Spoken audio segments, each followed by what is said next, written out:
If you want to be a winner, not only have to understand how to win, but to understand how to consistently win. We're the freaking New York Jets, and we're built for this shit.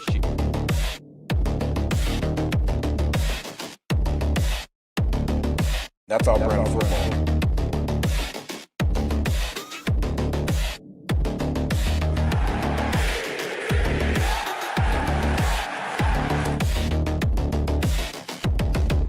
If you want to be a winner, not only have to understand how to win, but to understand how to consistently win.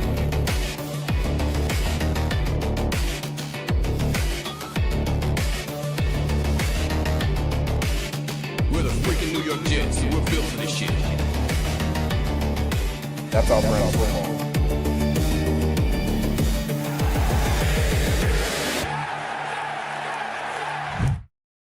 Ladies and gentlemen, the New York Jets dominate, not on Sundays, but on the trade deadline today.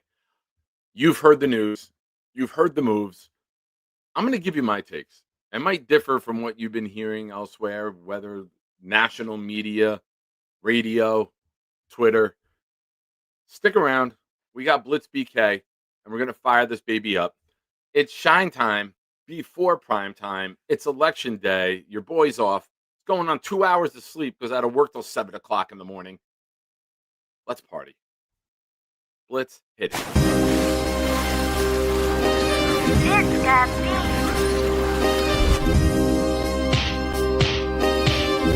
Gentry covered in football! Any day, any night, we all shine, bro. First class shine time, the Nick Shine Show. Anytime on YouTube, if you don't know, the Nick Shine Show, the Nick Shine Show. Dim the lights, but it's still bright as Nick time. Day or night, this is his prime, it's Nick Shine. Proud fan, well defined, to get in line. Toe to toe with any show, he only got 9. The best show on YouTube, bro, is easy. We talk Jets all day, please believe me. Subscribe, you just gotta click a family. We not a click in 3D. You can see a beautiful DP.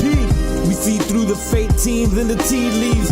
So we pray for a coach and a QB and hope that we close to the top in the new league. A toast to the host with the most, Nicky. Who, me? Any day, any night, we all shine, bro. First class shine time, the Nick Shine Show. Anytime on YouTube, if you don't know, the Nick Shine Show, the Nick Shine Show. Fantastic. Absolutely fantastic. And here's why. You had Quinnen Williams for years and didn't win a goddamn thing. You had Sauce, 2-time All-Pro, didn't win a goddamn thing. It's okay to hit the reset when you're not winning with your best players. Do we need a quarterback? Yes. Do we need to build around that quarterback? More so, yes. How do you do that? You go get 8 of the next 128 picks in the first 2 rounds. 16%. You get 8 of the next 100. I'm sorry, the percentage is wrong. You get 8 of the next 128 picks. Rounds 1 and 2, 64 picks each year. We have 8 of them. We have 5 picks in the first 2 rounds. You need a quarterback, you win a couple games, you can go get your quarterback. You need to build around that quarterback. One of the weapons that you love falls, you have the assets to go get it. You want to replace Quinnen? One of your defensive linemen are there that you really love? You have the assets to go get it. You can build this team to sustain success. How do you do that? Draft a running back 35th overall. You got your offensive line in place. It's a passing league. Go get weapons where you can get to a modern day NFL offense, because we haven't seen that in a very long time. You got your bookend tackles. You have your Swiss Army knife at wide receiver. You have Mason Taylor. You need a quarterback. We know that. It's nothing without the quarterback. It's absolutely nothing in football without a quarterback. I'm a big believer of you build your offensive line, you have a good quarterback, you can go draft a running back in round 3, 4, or 5. I have never believed in putting a premium pick into a running back at the top of the NFL draft. That's me. That's my philosophy. I watched the Denver Broncos for years with a 6th-round pick, Terrell Davis, go on to the Hall of Fame because their offensive line was so good. I watched Terrell Davis get injured. I watched them bring in undrafted Mike Anderson, run for 1,800 yards because their offensive line was so good. I watched them have Lindsey Phillips, undrafted, 1,000 yards, Pro Bowler, because their offensive line and their scheme was so good. How do you win in this league? You get your quarterback, you protect your quarterback, and you go hit the quarterback. Sauce Gardner, great. Sauce is great at what he does, but it's not their pick. He doesn't do what they want to do on defense. Brownlee, you're in. Carter, you're out. A.Z. Thomas was drafted. He fits their ideology. They chose him. Reed, you're out. Stevens, you're in. Oh, the Stevens whose contract was shit? The Stevens who's the number 1 rated cornerback in all of the NFL since week 4? Yeah, that guy. Your cornerback room is now set for the foreseeable future. You have Brownlee, Thomas, Stevens. You get a nice player in return also in the Quinnen deal. Big boy from Michigan, I believe 2 years ago. He was the guy that a lot of us were picking in mock drafts. I remember his name coming up quite often with the Jets. All-world player? No, absolutely not. But now, you are the biggest players in the draft. If you win a few games and you have to ship some of these picks, maybe to Tennessee to move up, you can do it and still make a major impact with your roster. Is it ideal? No. But here's the thing that makes people successful. You have to know what you can do, and you have to know what you can't do. And you can't go put this winner on the field with Quinnen Williams at his age and with his salary. All right. You got a 1 and a 2 for him? 2 weeks ago, I was saying on this show, I would be thrilled. I would do it for a 1. If we get a 1 plus, I would be ecstatic. I'm ecstatic over that. There's minimal cap money. We open up money down the road. You even heard Muji say it. We structured this deal in case we had to move him. They moved Sauce. Did we all want to see Sauce remain a Jet? Yes. But we all individually said, whether it was on air, in chats, on Discord, in text, at tailgates, man, he's good in coverage, man. I just wish he'd do more. We're always wanted more. Well, now we got more. We got 2 picks and a top wide receiver prospect from Texas, A.D. Mitchell. They're trying to build their team in their way, with their vision, with their image. Because the previous image wasn't winning football games. We didn't trade Chris Jones, who led us to Super Bowls, in Quinnen Williams. We didn't trade Malcolm Butler, who made plays to win a Super Bowl, in Sauce Gardner. We traded guys that barely got the 7 wins. They're replaceable. You might not like it because you get emotionally attached to players, but they're replaceable. Winners aren't replaceable. Individual talent is replaceable. Quinnen Williams spent less time in the backfield pressuring the quarterback this year than Michael Clemens has. Michael Clemens has been pressuring the quarterback the last couple games more than any other Jet. Not Q with his $28 million contract. So can we pretend and just maybe put the drama to the side and look at it logically in a football mentality instead of a woe is me, wah mentality? Because that's what's needed. That's what regimes do. They're not emotional. They're not reacting like fans.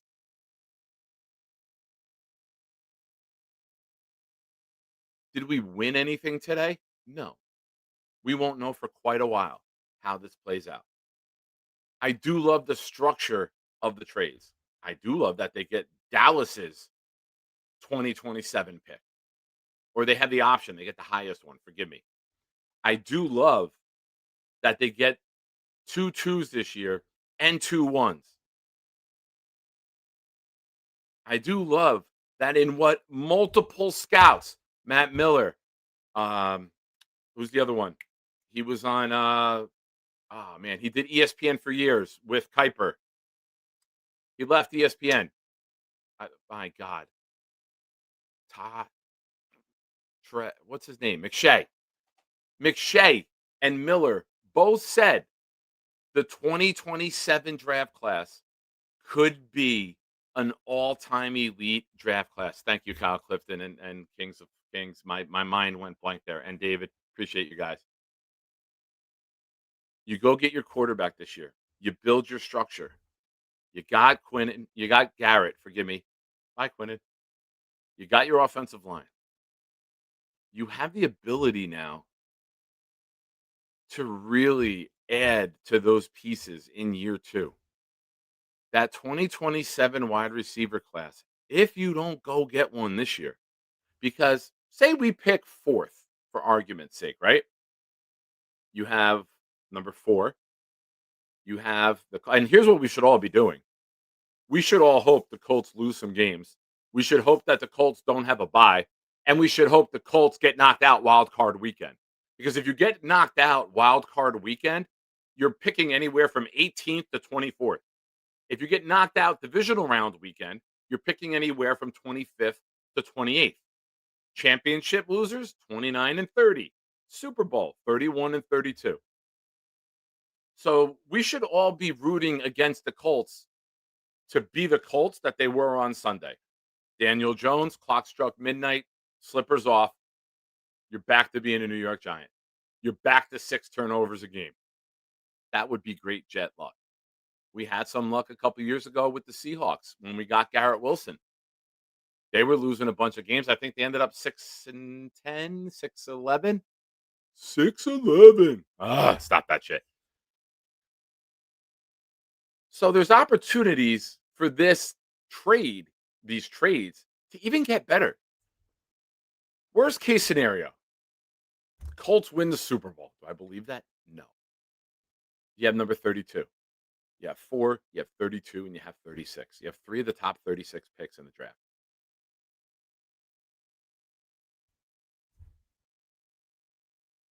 You have 2 second rounders. Cowboys should be picking around 10 to 15. So this year's draft, you can have 4 of the top 45 picks. You can really put your culture and identity into place. Next year, you have 3 first rounders if you don't move any of them this year. Interesting note on the trade, the Cowboys cannot move either of the Packers or their pick, since the verbiage in the deal says the Jets get the higher pick. They can't move one at all. So we can't get burned at all. Our best interest is protected. So shout out to Jerry Jones for maybe being a little senile and not doing what's best for his team. He should have just made the Jets pick and say, you pick which one you want right now, because you never know what's going to happen. Listen, we tried. I've said this. Quinnen, outstanding, lovable, on the field, off the field, became a husband, father, played with his brother, smile on his face all the time. Great person in the community to represent your organization. Losing wears on people. I'm okay with it. I wish him well. I don't like that he's at the Cowboys. I don't want that team to ever win because their fan base is a massive pile of horse manure. But I wish you well, man. You tried your best here. And that's all you can ask of players. Sauce. All right, man. Old regime is still here. You're still here. You guys didn't win enough. You didn't fit the mold for this regime. And the fact that they put it as an extension to where financially it's very minimal cap hit. And it's basically the Colts take the entire contract because the contract isn't officially active yet, is remarkable. Garrett Wilson was also called about, and the Jets were like, no, untouchable. So this is where we're at. The definition of insanity is doing the same thing over and over again and expecting different results. We didn't win with Quinnen. We didn't win with Sauce. Take a shot at being great. This could be a moment that changes the entire franchise around.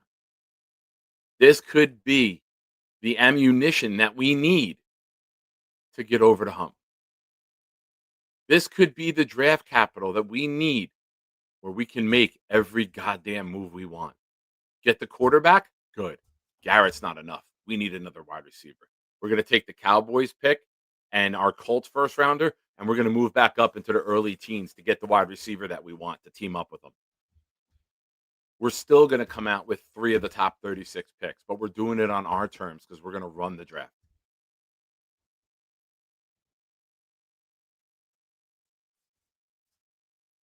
Would I rather be 7-1 right now? Yes. But we're not. And the most important thing you have to do in life is self-assess. You have to know who you are and you have to know who you're not. And we're not a contender. And we're not going to drag Quinn in from 2, 3 more years to where then you go to trade him and you get a 5 for him because he's past his prime. You got a 1 and a 2. And then you got 2 1s. And then you got 2 players who are young on rookie contracts. This is where the coaching comes in. With Mechie and Mitchell, make one of these guys into something. They traded for Brownlee. Looks pretty goddamn good, right? Traded for Briggs, defensive tackle. Not going to be end of the world, biggest move we've ever made. But you need guys like that in the trenches who are physical.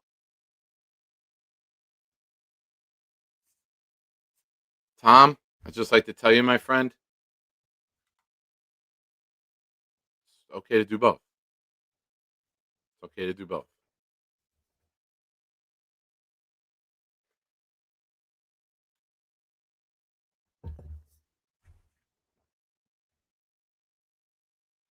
Ted says, we did what Belichick did with you. And he did with Richard Seymour. He traded Richard Seymour to the Raiders, and Patriots fans lost their goddamn mind. And then he dominoed that pick into multiple picks. They traded out the first year into the following year with a 1 plus. You become major players with extra assets.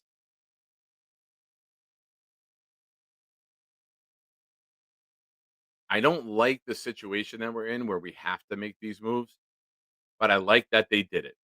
I like that Muji drew his line in the sand and said, this is what we want. If you don't meet this, you're not getting the player. Stories have come out. The Colts had to keep upping their offer. Muji sat, Muji waited. He said no. He said no. And then finally he said, gotcha, bitch. Deal done. Did they want to trade him? No. They said that. But when you look at this roster and you're 1-7 and you have 2 first round draft picks coming into your lap, and you could free up that salary cap money, you got to do it. You got to do it. AZ Thomas had an interception last week. His foot was out of bounds, so he couldn't be the first person to touch the ball. It's closer than Sauce has been since Mac Jones tossed up a wobbly 30-yard short Hail Mary at the end of the Jacksonville game last year. Some guys make plays. Some guys are shutdown receivers. Sauce is very good at certain things. And there's other things he's not very good at. He doesn't get the ball. I think a lot of us think there's too many penalties.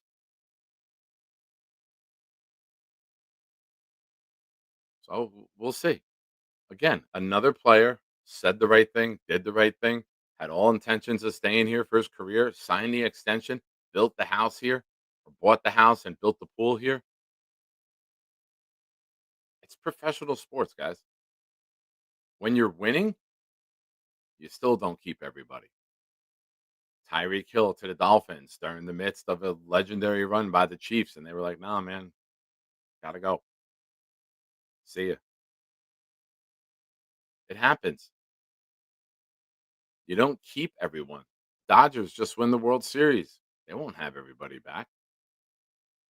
Blue Jays lose the World Series. They won't have everybody back. There's already articles about where Bichette will be playing. So it's the way of the world in sports. But the Jets have structured themselves to have a greater chance to improve. You're gonna have 90 million available, and you have all this draft capital. You can really turn your roster around quickly. You can go put out a great wide receiver core for a young quarterback, and you can still sign Brees. There's ample opportunity for this team to get better. There's multiple drafts, and that's not even saying you can't take these two drafts, trade, move back, and get more picks for the 2028 draft. You can keep dominating draft after draft after draft. And if you're hitting, it's great. It's how you build a dynasty. You draft well. I think we all like Membu. I haven't seen, and there's a lot of people who are negative. I haven't seen anyone dogging Membu. I think all of us like Membu. I'm not talking about if you wanted somebody else. That's different. Membu's performance, none of us are bitching about. Okay. Taylor, nice. I think 90% of us, off of my Nick Shine math, says we want to see what he can do with a quarterback who gets the ball out on time and time again. We see some potential there, but to see the full launch of Mason Taylor, you need a better quarterback. To see Angstrand's full arsenal with this offense, what do you need? Yeah, you need another wide receiver.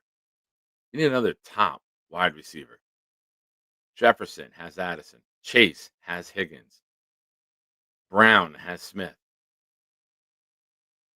There's great tandems.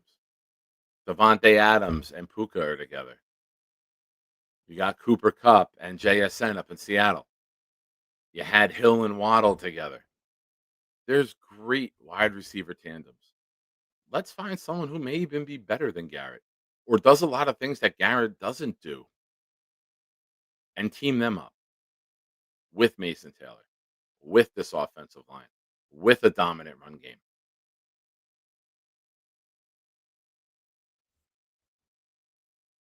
I don't think J.J. McCarthy is a Super Bowl quarterback. I don't think Sam Darnold is a Super Bowl quarterback yet. I don't think Tua is a Super Bowl quarterback. So half of them aren't. Some of them are, sure.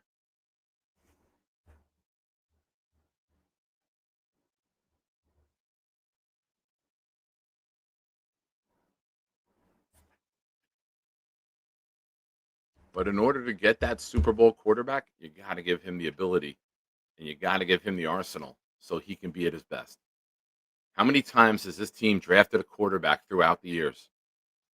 And the quarterback's got no one blocking. Wayne Hunter has been on the offensive line. Greg Van Rotten, when he was rotten. Ryan Khalil pulled out of retirement, whose football pants were falling off of his ass because how much weight he lost because he didn't expect to play anymore. Wasn't even in game shape, and we had to throw him in. We got an offensive line. Probably going to add to that.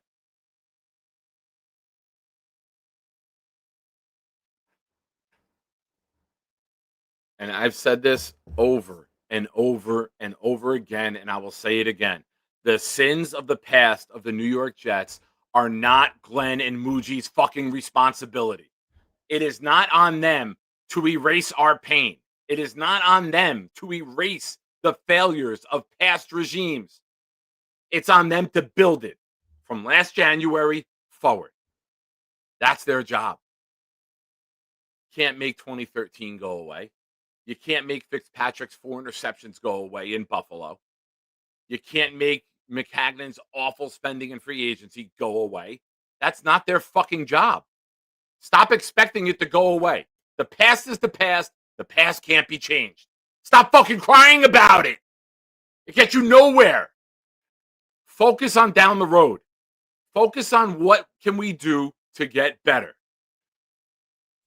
Some of you probably cry about the girl in 8th grade that didn't go to the dance with you and you haven't gotten the fuck over it. Get over it.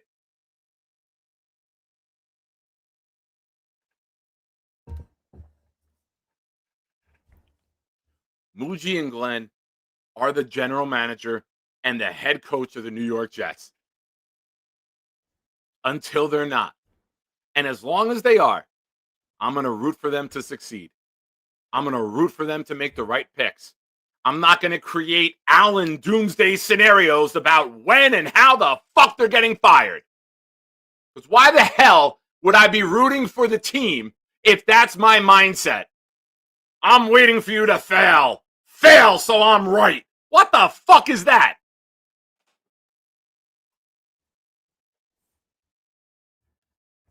When you take over a team, that's 1, 5, 7, 7, 4, 2. You're not close to winning. Are you going to say it? Yeah. Yes. No one is going to get hired as a head coach in the NFL if they go in there and say, hey, man, we're not going to try to win. But give us this job. No, you sell it. You sell who you are. You sell what your plan is. Okay. Why are we shitting on them for believing in themselves? If we're buying players at the trade deadline at 1 and 7, that means you don't know how to do your goddamn job. It's smart to trade Quinnen Williams and get a 1 and a 2 for a player at 28 years old, and there's no cap hit. Minimal, $628,000. Okay. Done. You got a 1 and a 2. Good luck to you, Q. Thank you.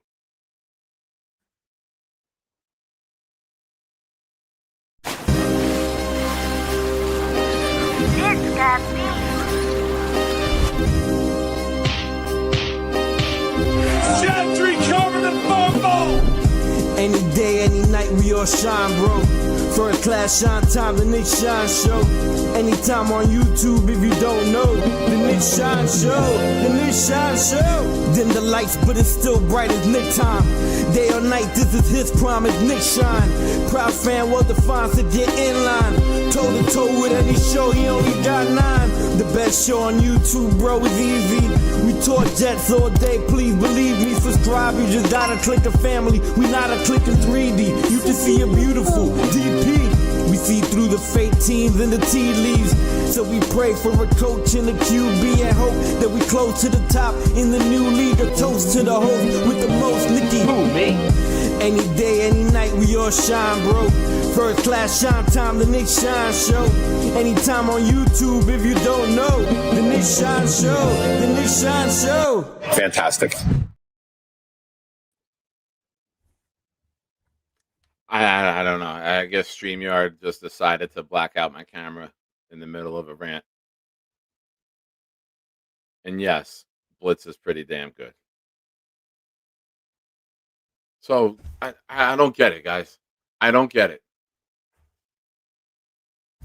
Go interview for the job if you think you can do better. Go interview for the job. Present your plan if you think you can do better. But me as a fan, I'm going to get behind the guys that are there. I'm not going to start counting the days when they're less than a year in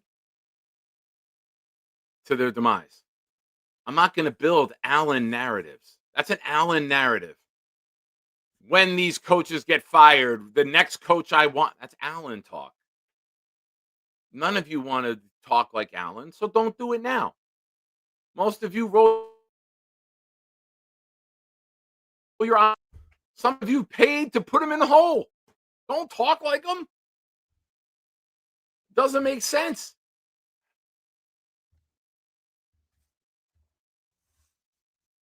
You're a fan of the team, support the team. They're not going to make every move you want. They're not going to make every move I want. It's part of being a fan and not being part of the decision making.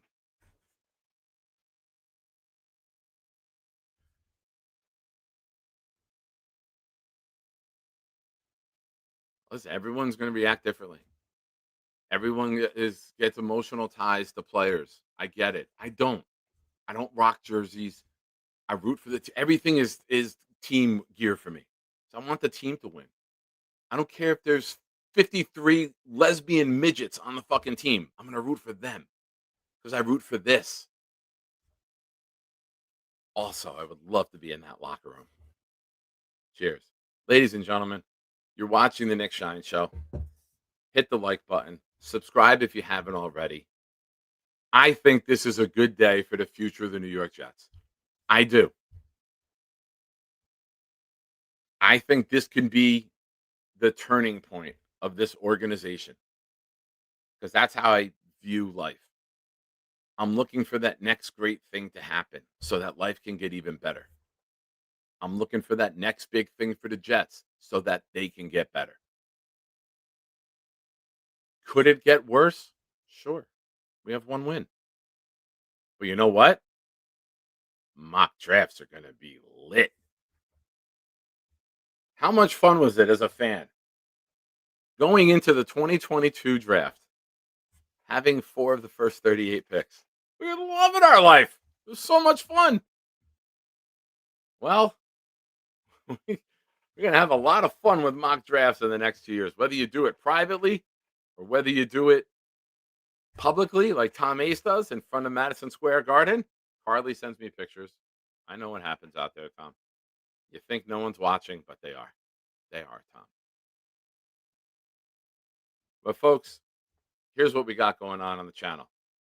If we get 30 gifted memberships during a show, we raffle off a jersey immediately. It can be Ken O'Brien, Nick Mangold, Mo Lewis, Marvin Jones, Victor Green, whoever the hell you want. It can be a Mendoza, 15. Who cares? Celebrate it however you want. $5 super chats and up will also get you on the wheel. We'll count those towards memberships. But ladies and gentlemen, have some fucking fun with it. We're 1-7. Now we got something to look forward to. What's wrong with that? Dolphins have anything to look forward to? No, they refuse to trade Waddle. The Titans have anything to look forward to? No, they've been cursed by Matthew Smith drooling over Cam Ward, so they can't even get close to winning a game.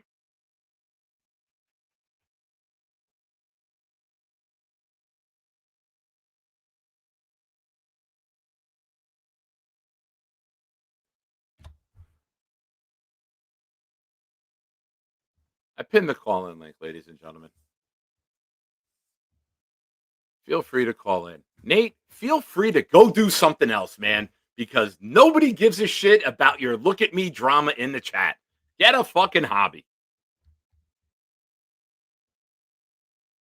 Go to your demon Discord and be the semen demon that you are and gulp it all down. Carly, join them. Cheers to you.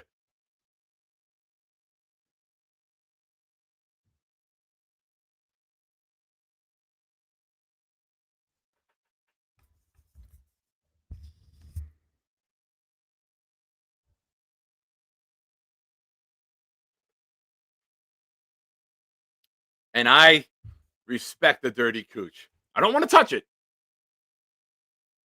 No blue waffle for me.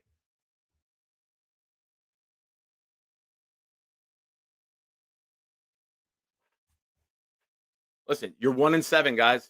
You got to turn the team around. You got to overhaul the roster. It's going to take multiple years to get their guys in. And now they have the opportunity to. And if it goes off the rails, guess what? They're not going to be here making the picks. If they regress, they're not going to be here making the picks. They don't have the freedom to just suck and suck and suck and keep doing their job. That narrative is nonsense, in my opinion. You made the draft capital better. Well, now you better get better at your fucking job, or else you're not going to be here to see it.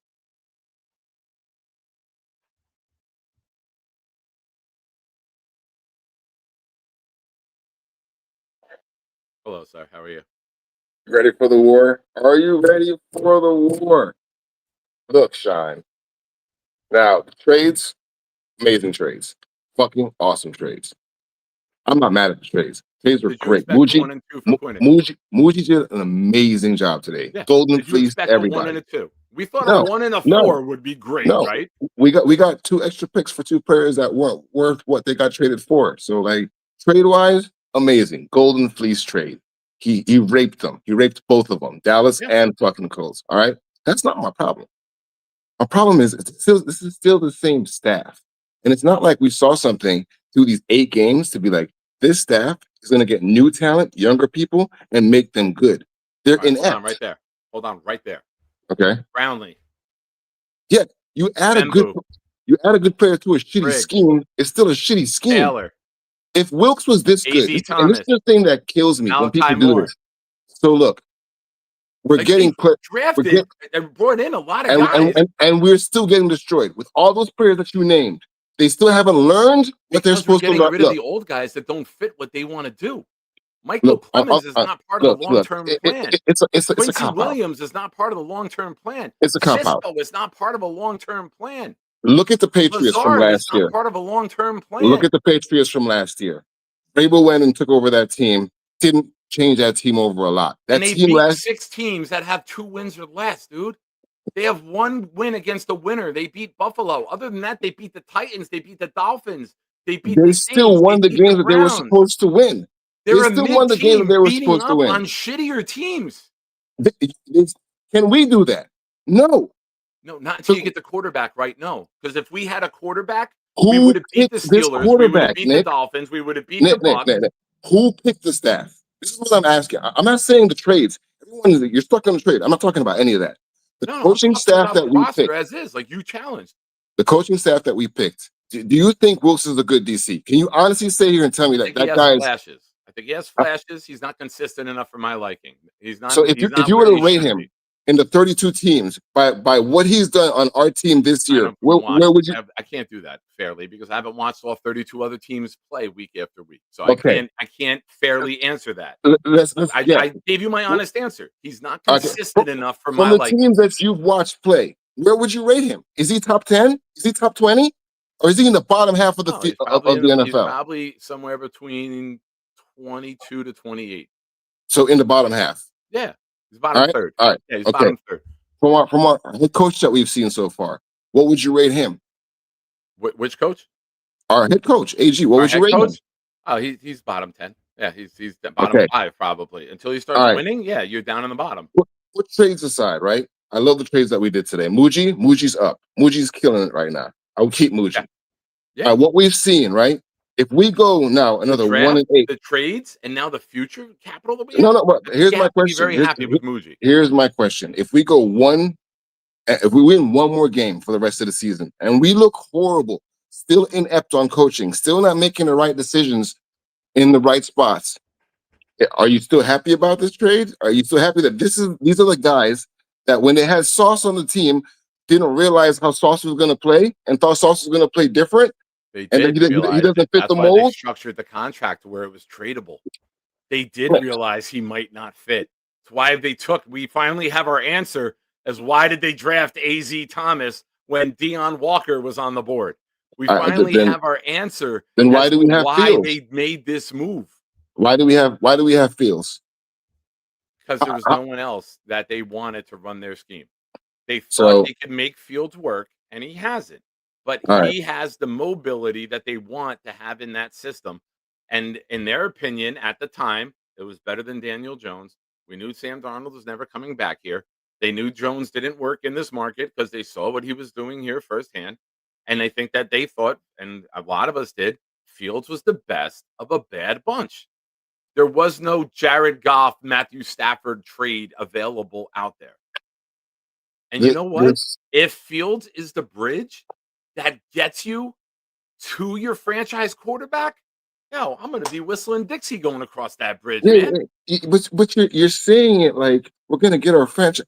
Show me any history, minus Mark Sanchez and Chad Pennington, of any of our staff in the last 10 years being able to develop a quarterback. Show me when we drafted a quarterback with a line in place and a wide receiver. Go look at the roster that Darnold walked into in 2018. This offensive roster is much better.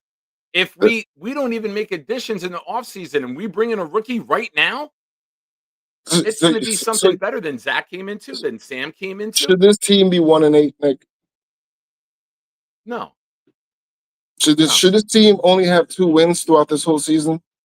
no. Like, I don't trust this staff. I don't It's think fair. Wilson's going to get better. He's going to be bottom half. Next year, when they're good, he's going to be bottom half still. But there's AG, no if AG guarantee. is good, bottom There's no half. guarantee Wilkes will be back. Wilkes was fired after 1 year in San Francisco, and they went to a Super Bowl.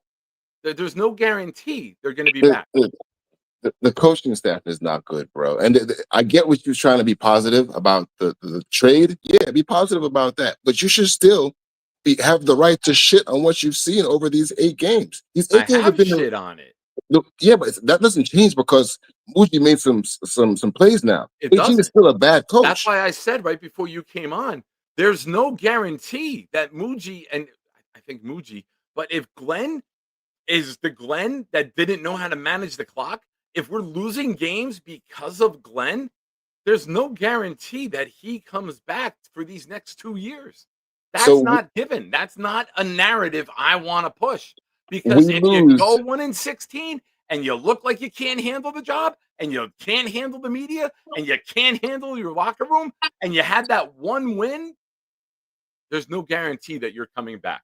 And the one Muji, win is sure. Muji deserves it. the 1 win is nullified by the team that we beat. So Yeah.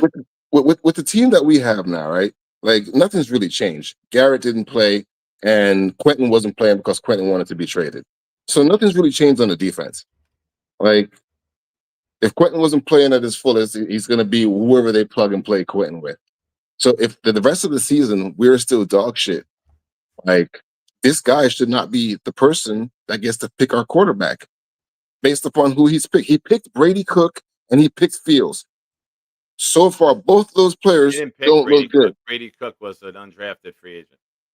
We He didn't picked pick him. him. He's But on it our was team. just, yeah, they threw out Like the there's team. other people he could have got. He got him.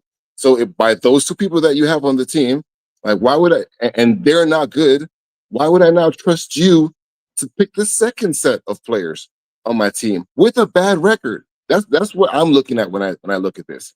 It's not positive for us. It's positive that we got good trade value, but the coaching is not. He has not proved anything to be able to be the guy to go with all these draft picks and be able to do it correctly. Like, what does he prove that he could do that?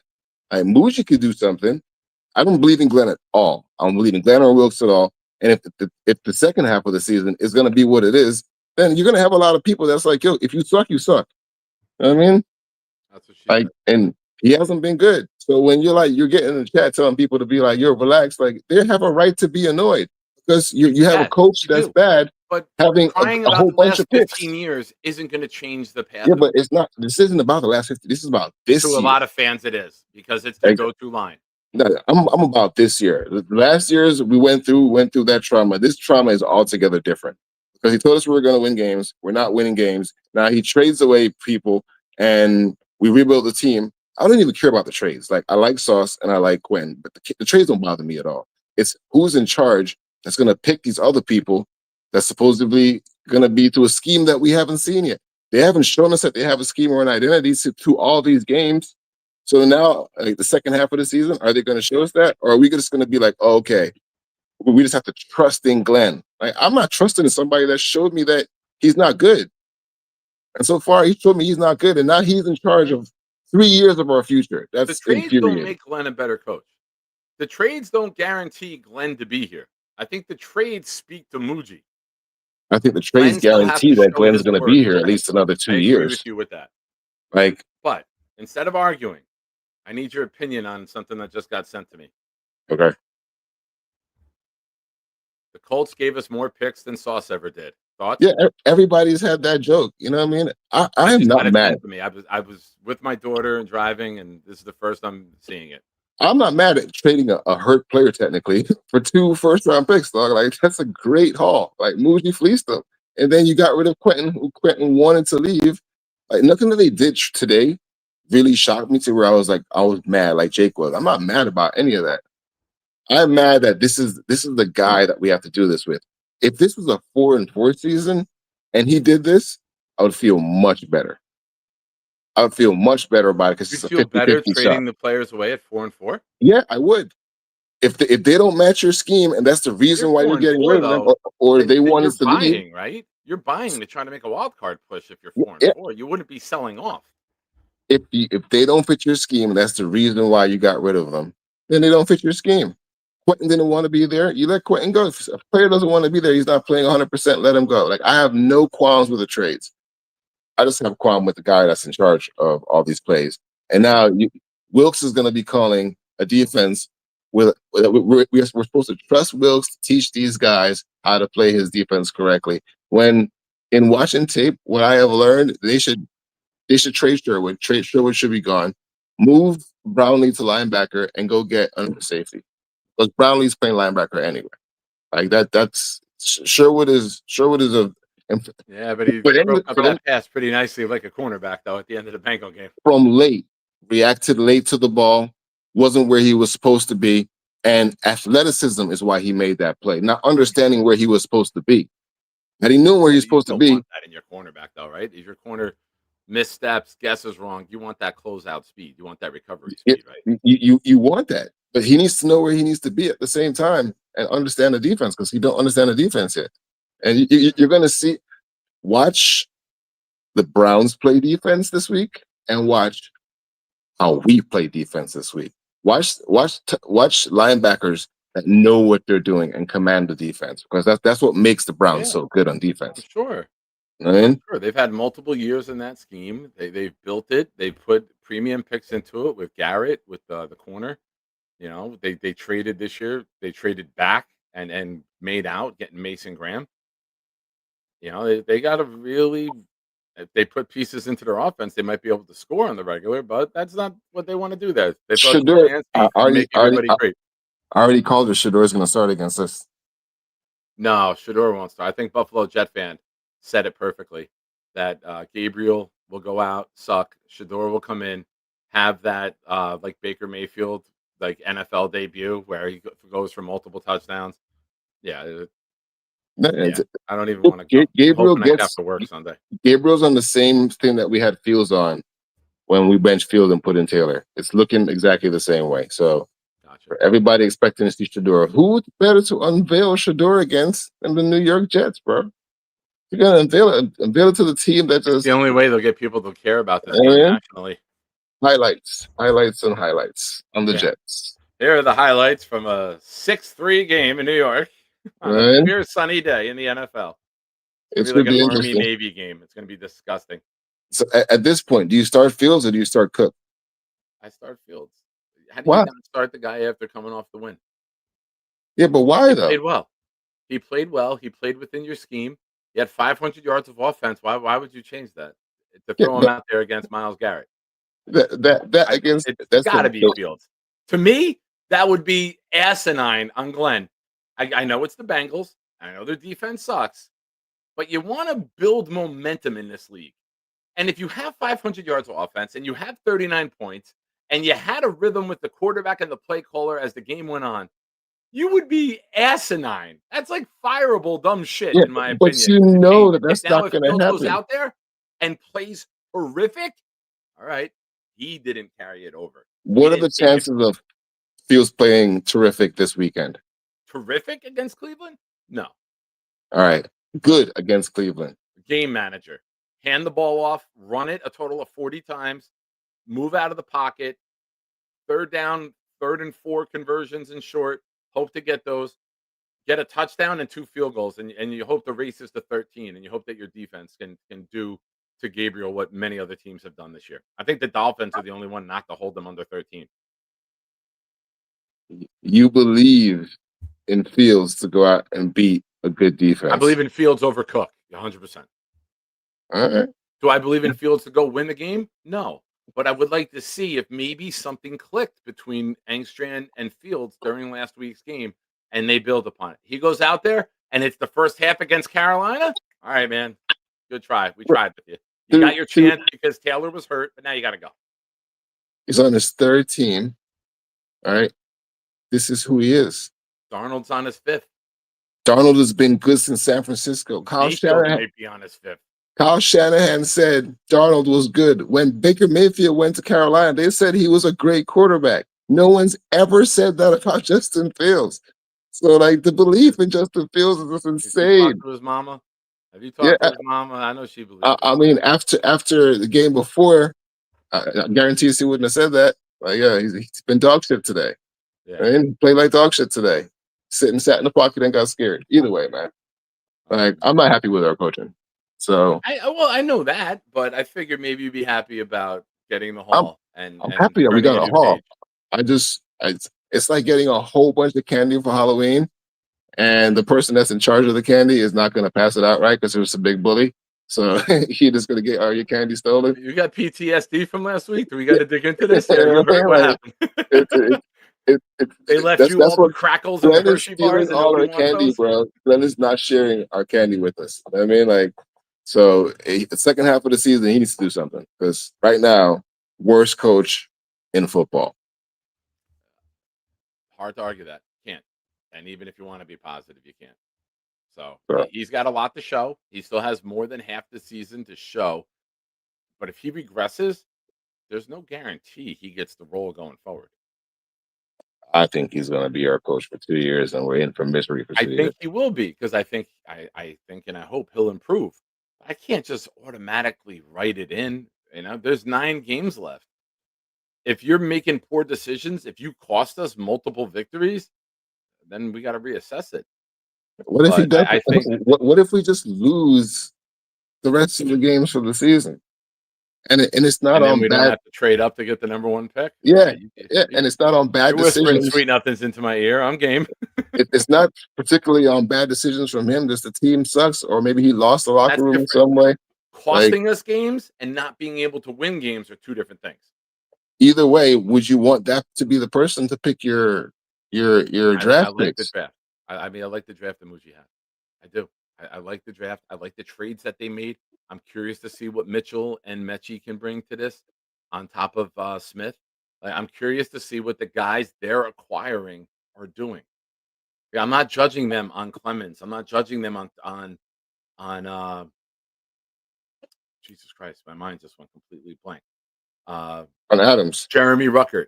I'm not judging them on Alan Lazard, who is here. These are guys that they're going to filter out and they're going to bring their guys in. So I got to see who they be. I got to see who they bring in. I got to see how they coach them when they get here. And if other teams are giving up on players, if they make something out of them, that's a different story to talk about. What if we get dog walked on Sunday? How you feel about it then? I will buy a Mendoza jersey for you and send it to you. Awesome. It's all about watching college football from there on out. Aaron Glenn coaching Mendoza. Great. he's gonna have a plan for him. I know it. He's gonna have a plan. We're just never gonna see the plan. It never comes. We'll never know who the starter is going to be, though. Yeah, he has a QB though. Yeah, we have a QB. We just don't know who it is. Why won't you tell me? Just because I don't want to. It's like he talks to the media like a husband who was out cheating, and the wife knows he's cheating, but he doesn't want to admit he's cheating. Like, where were you last night? I know where I was, but I'm not telling you. What are you doing? If Glenn was to be a character from the Jake Asman show, you know he would be? Think about it. Huh. Give me a second here. Beast? Who? Pointing. Oh, you're pointing the other way. All right, you're pointing with. Oh, Gary? Gary, bro. Like, yeah. his reaction to when people talk to him is not something that he wants to hear. Is to talk down to the people and like tell them that Yeah. they don't know anything, and then shout outs for a whole bunch of big Yeah. names Always to be like, believe his way is the way. I Smartest got man in the Parcell room. and this. I'm like, bro, Degrade win, you if you don't agree with him. Yeah, yeah, I get it. win a game, Like, dog. Then come talk shit to you me. should have kept that private and gave that to Gator. That would have been a fun thing to Yeah, see out of nowhere. so Gator will find clips. Yeah. Be good, bro. Thank you for calling in. You too, man. Hollers. Go Jets. Next up, I know I got a few of you back there. Thank you for waiting. This guy was first. Gary, what's up, man? Great trade by Muji. Yeah, you like it? Great trade. All right. Give me your thoughts. What do you like about it? We gave up Quinn Williams, who's been here for 7 years and didn't do shit for this team. So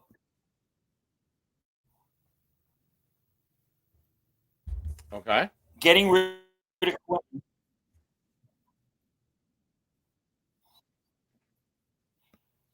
Gary, your connection is not We the gave up greatest, my friend. I'll give you a chance again. Try that point one more time. Or not. Thank you for trying. So, as many of you know, this next guy does a jersey burn in the parking lot quite often. And I like to bring him on. And before I even say hello to you, I was presented with this idea for you for the next jersey burn. L5. Ross and Quinnen. L5 this week. L5, baby. Well, look, I love them both, but 1 in 95, the future record of Aaron Glenn when he's coaching this team in 2032 with still one victory, according when to those the guys show up, we're gonna have to burn their jerseys. Unfortunately, once you're not a Jet, you're not a Jet, right? But What's look, going on, man? I'm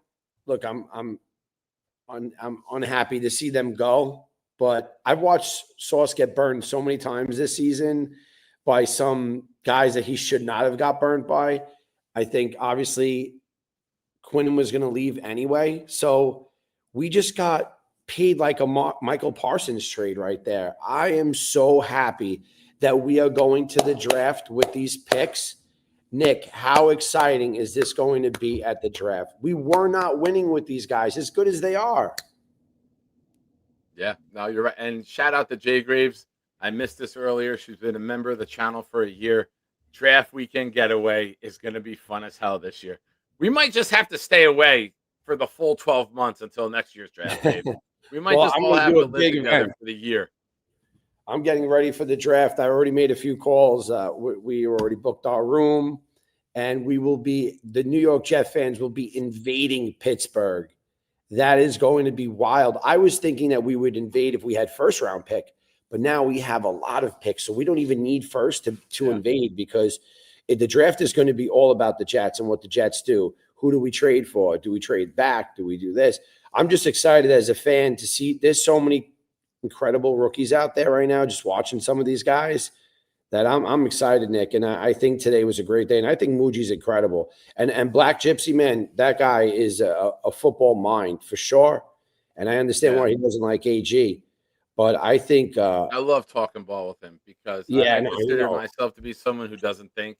I go against the grain a lot, and he goes even against the grain more. So I just love you should be working on the Jets and the different opinions that come about when talking to him. Yeah, no, he's incredible. But I am so excited today. I love the draft, and I can't wait to look at some of these players. We get a quarterback. We get Ruben Bain, maybe one of these wide receivers from Ohio. Oh my God, that'll change everything for us. And nothing was changing here. Yeah. And if Quinnen was going to leave, shouldn't miss out on our guys. With this capital that you have, we shouldn't miss out on our guys. If the goal is to go get quarterback and wide receiver, you go get the quarterback and the wide receiver. You shouldn't have to settle. You have the capital to pounce and get your guy and just build a NFL offense. Imagine this offensive line. Say we sign Brees to 3 years. Say that's part of the plan. Hey, Brees, we didn't trade you because we want you to be the bell cow for the next several years. We're going to pay you. Garrett, you're paid. Offensive line, 4 of the 5 of you are potentially in place. We're going to go get another wide receiver. We got the tight end. We got the running back room. Let's give this kid a chance to succeed. Nick, could you explain this to me? When we saved money this year, what does that actually mean? So, in terms of saving money for this year, Yeah. they open up money for the rest of the year. So, the salary cap basically is weekly paychecks that get sent out, game checks. Now, when you trade someone who's owed money for the rest of the year, just say there's 9 games left. Say I owe you $9 million for the rest of the year. You had a $17 million cap hit. I trade you after 8 games. I now have $9 million open and now unused money can carry over into a future year. So you carrying open up over money is for this real. year, and then you can carry over, I believe, for next Yes, year. that was my question. If it all carries over, because then we have some cash, right? I forget Then if we it's use that. just opening day carries over or if it's end of the year money that carries over. I have to look into that. Dom C is like my cap guru that I go to. So we can sign guys now or give them some type of deals using the money that's from today that we saved. Correct? Yeah, if we wanted to add someone, yeah, we have more money available, but money available for this year wasn't our issue. Yeah. It was just performance was the issue. But it's all about keeping the offensive line together, right? So these guys got to You get got paid. the 2 tackles in place. You got Yeah. Pittman in place. Pittman is year 3. He was a second-round pick, so you can extend him after this offseason. Myers was supposed to be, I think he's a 1-year deal. AVT was on an expiring deal. This is his 5th-year option. And Simpson, I believe, is in the last year of his deal. So if you That's like me, the the way first Simpson's priority. going, you sign Simpson to maybe a 2-3-year deal. And then you take one of these picks. Maybe you sign Myers, a 1-year backup. Let him start as the center next year. And if you go draft a center in the 2nd round, that kid can come in and take over. And then Myers goes back to originally what he should have been, is your 6th man. Do you think we're going to use some of this draft capital to get a veteran quarterback or like one of these big quarterback deals? No, I believe Fields will be your quarterback for next year. As of today, shit can get really bad. Yeah. But I believe Fields will be your backup. He'll be your guy to mentor the young kid. Now, people have asked, well, he sucks. Okay. Many guys know the game, but they're not able to do it. You know what I mean?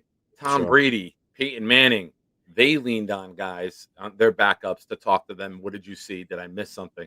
Just because guys aren't able to do it doesn't mean they can't explain how to do it. That's why guys like McVay and Shanahan and Gruden couldn't play the quarterback position at a top level, but they fucking love the game and know the game and can explain it to people.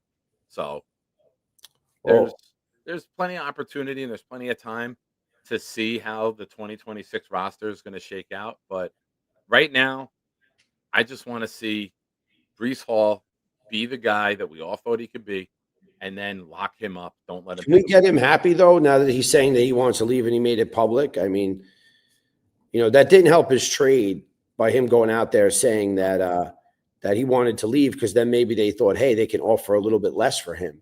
Who knows? But that may have worked against him. It could have, but he's still in-house. So you're professional. Suck it up. Money talks. Money cures everything. Oh, yeah. How many times have you seen a player unfollow someone on social media? They're not talking to them. All right, we got a deal for you. All right, guys, I'm back. I never wanted to leave. That's what this generation does now. They expose their feelings publicly. You pay them. They toe the company line again. Yeah, So he I'm wants not to get gonna paid, that's for sure. But overthink that. we will be Could at he the leave? draft together. Yes. Could we franchise him? Yes. Could we come to a regular contract? Yes. I think all options are open. And if you start freeing 20 and you start using him and you start getting him the ball 20 to 25 times a game, you're going to see a guy that you don't want to let go. I want to see him happy. As a fan, I just want to see him happy. I want to know that he's out there and he wants to be here. So hopefully they could make him happy. But we'll get ready for the draft because we are going. Nick, you're coming to the draft this year. You are coming. We are going. It's Pittsburgh. We have to go there. We have to invade that place, and we got to bring home some big players with us this year. Wow. I've said it. I talked to Jake at our outing at the Carolina game. The big fella, Jay Graves, others. if we have the number 1 pick, we're rolling out to Pittsburgh. We did So we have a lot of draft picks. outing last year. We went to Ocean City, New Jersey. Yeah. And, we went to Jake's outing in New York, and then we headed down. And if we have the number 1 pick, we're going to Pittsburgh. Yeah, well, I'm But excited. now we might have to with all these multiple picks. Yeah, we got more than number 1 pick. We are the draft kings right now. We won this one today. I mean, we have a lot of picks, and it might even get better. So I don't know. Great show. And it's day 1 and 2, right? It's day 1 and 2. You got 1s and 2s right now. So and who knows what they do? People love the 2022 draft. You know, we hit on the receiver, we hit on the cornerback, we traded up for JJ, we got Brees in round 2, and then that was something that this fan base really got revitalized by, was that draft class. We have the opportunity with 8 picks in the first 2 rounds in the next 2 years to double what we did. If we don't trade any of them away, we can double that excitement. And just remember where we were in 2022 with all of that. So I heard 3 times today someone say that, a few different people, that the class coming next year is really strong. I don't know anything about that, but Matt Miller said it. Todd McShay said it.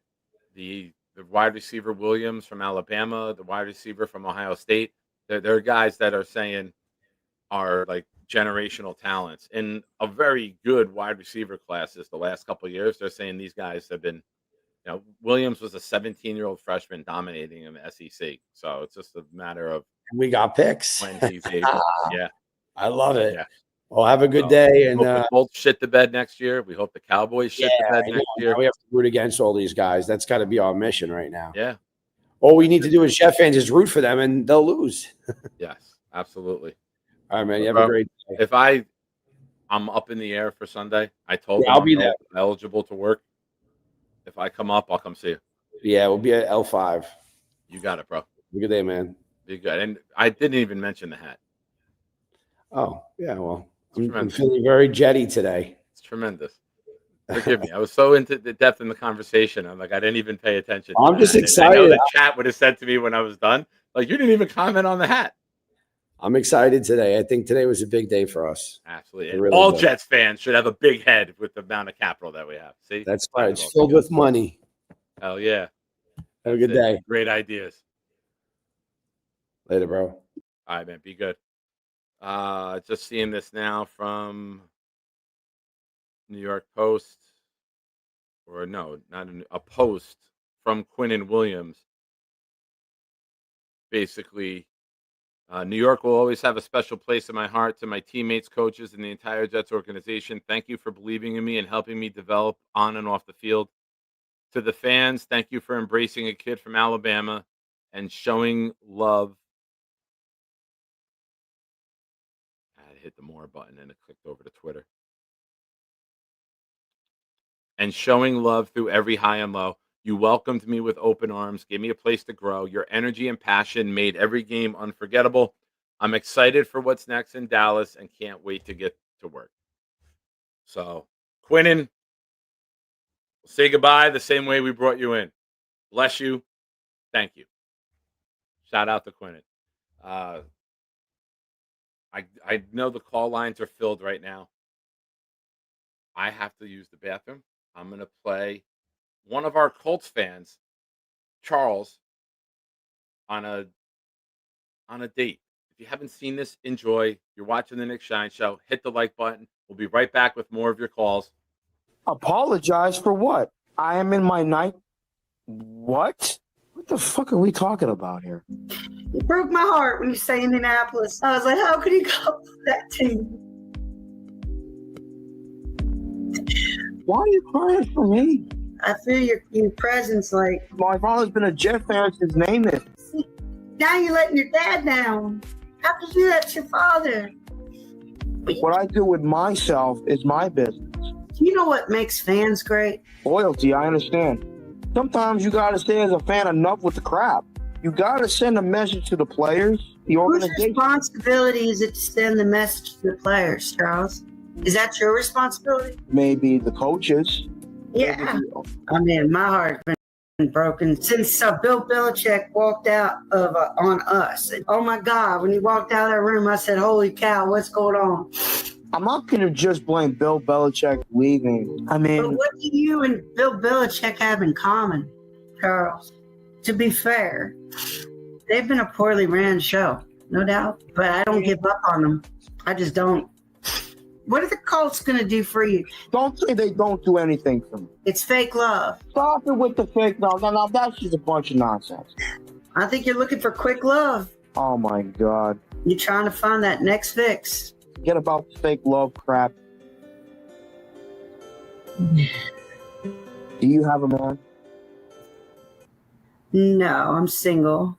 We're going to have to work on it, Charles. I'm not running into a relationship right now, especially to somebody who gives up as easily as you do. I need you to practice being loyal and sticking to things.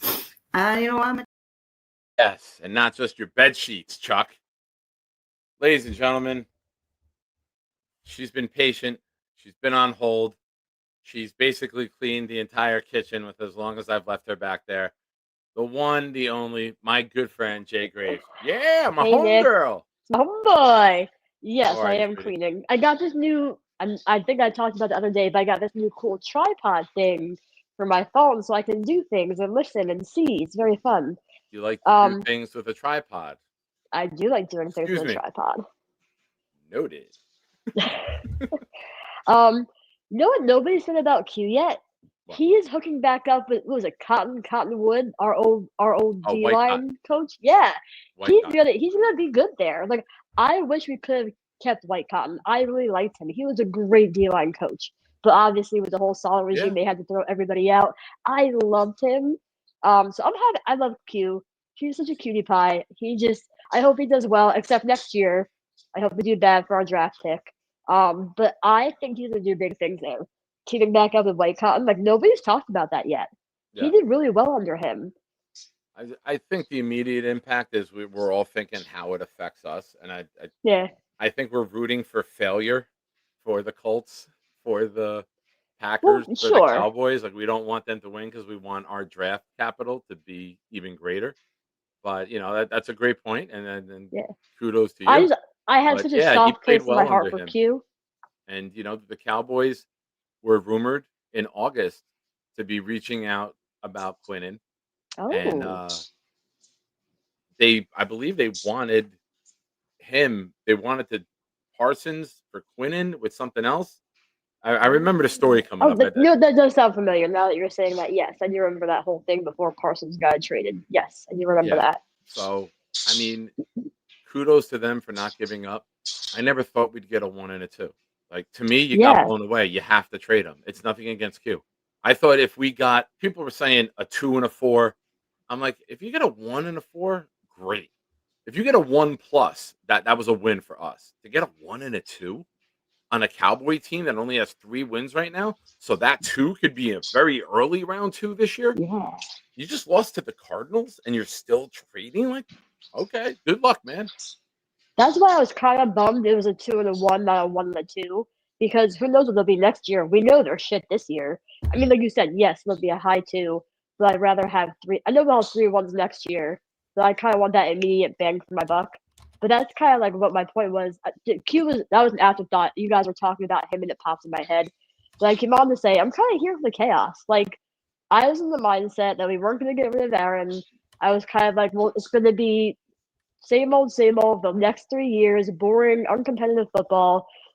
I still don't know what Aaron's going to be. I'm not super excited that he's making the draft picks, but hey, at least we have something like it's all up in the air. Who knows what's going to happen? Like it's going to be not exciting, but it'll give us something to kind of shake things up. I mean, because I thought the next 3 years were bleak anyway. And listen, we've been a team that has been down for a very long time. We've been a team that under Mike Tannenbaum did the opposite. We gave away draft picks to try to go all in, and it didn't work. We got close, and we didn't win. So now you're at a point where you're acquiring all these picks. Maybe this is what we need because maybe we've been so bad and we drafted so poorly for so many years that one regular draft class with a pick in each of the 7 rounds just isn't enough. You need a safety. You need an interior offensive lineman. You need a quarterback. You need a wide receiver. You need a tight end. You need a defensive tackle. You need another defensive end. You need a linebacker. I mean, you need not just depth. You need starters and impactful players with those 8 selections. So for sure. good luck. But and that's my other point is like I think if we had gotten like they were just giving people away to give them away, yeah, I would have been super pissed. But we got great return, and that leads to my last point. We have to go to Pittsburgh now, whether we're one or not. We have what 4 picks right now, 4 picks in the 2 first days. Like, how much fun are we gonna have this draft weekend? I cannot wait. It's gonna actually matter. I'm in.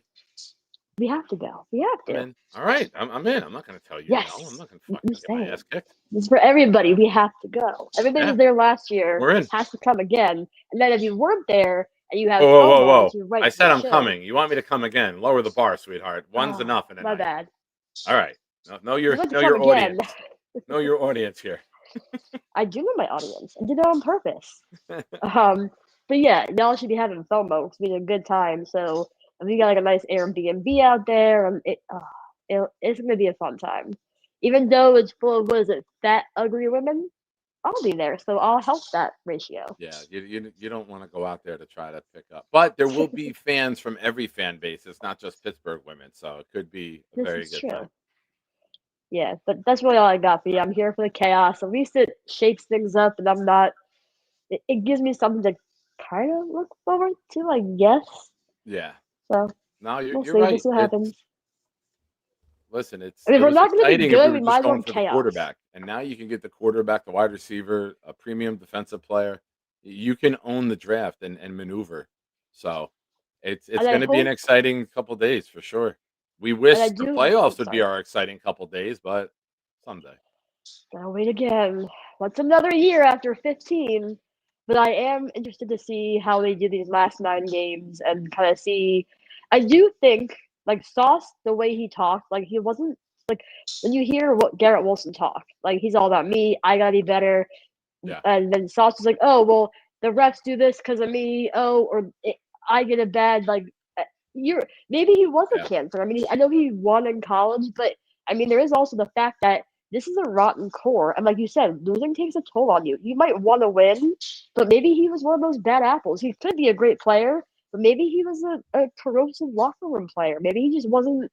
He said all the right things, but we don't know what goes on behind closed door at practices. No, you're right.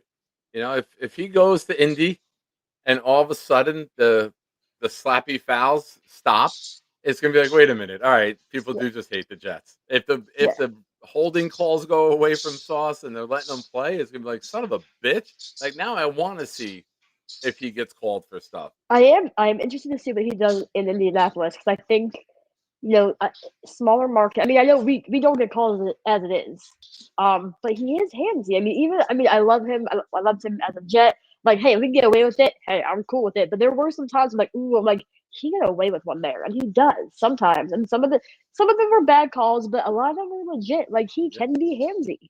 Excuse me. She doesn't mind being handsy. All right, 2 notes taken. I'm learning. I'm Boomtown. This is Boomtown during the show. Oh boy. Jay Graves doesn't mind if you're handsy. I don't. As long as you get away with it, you can't get caught.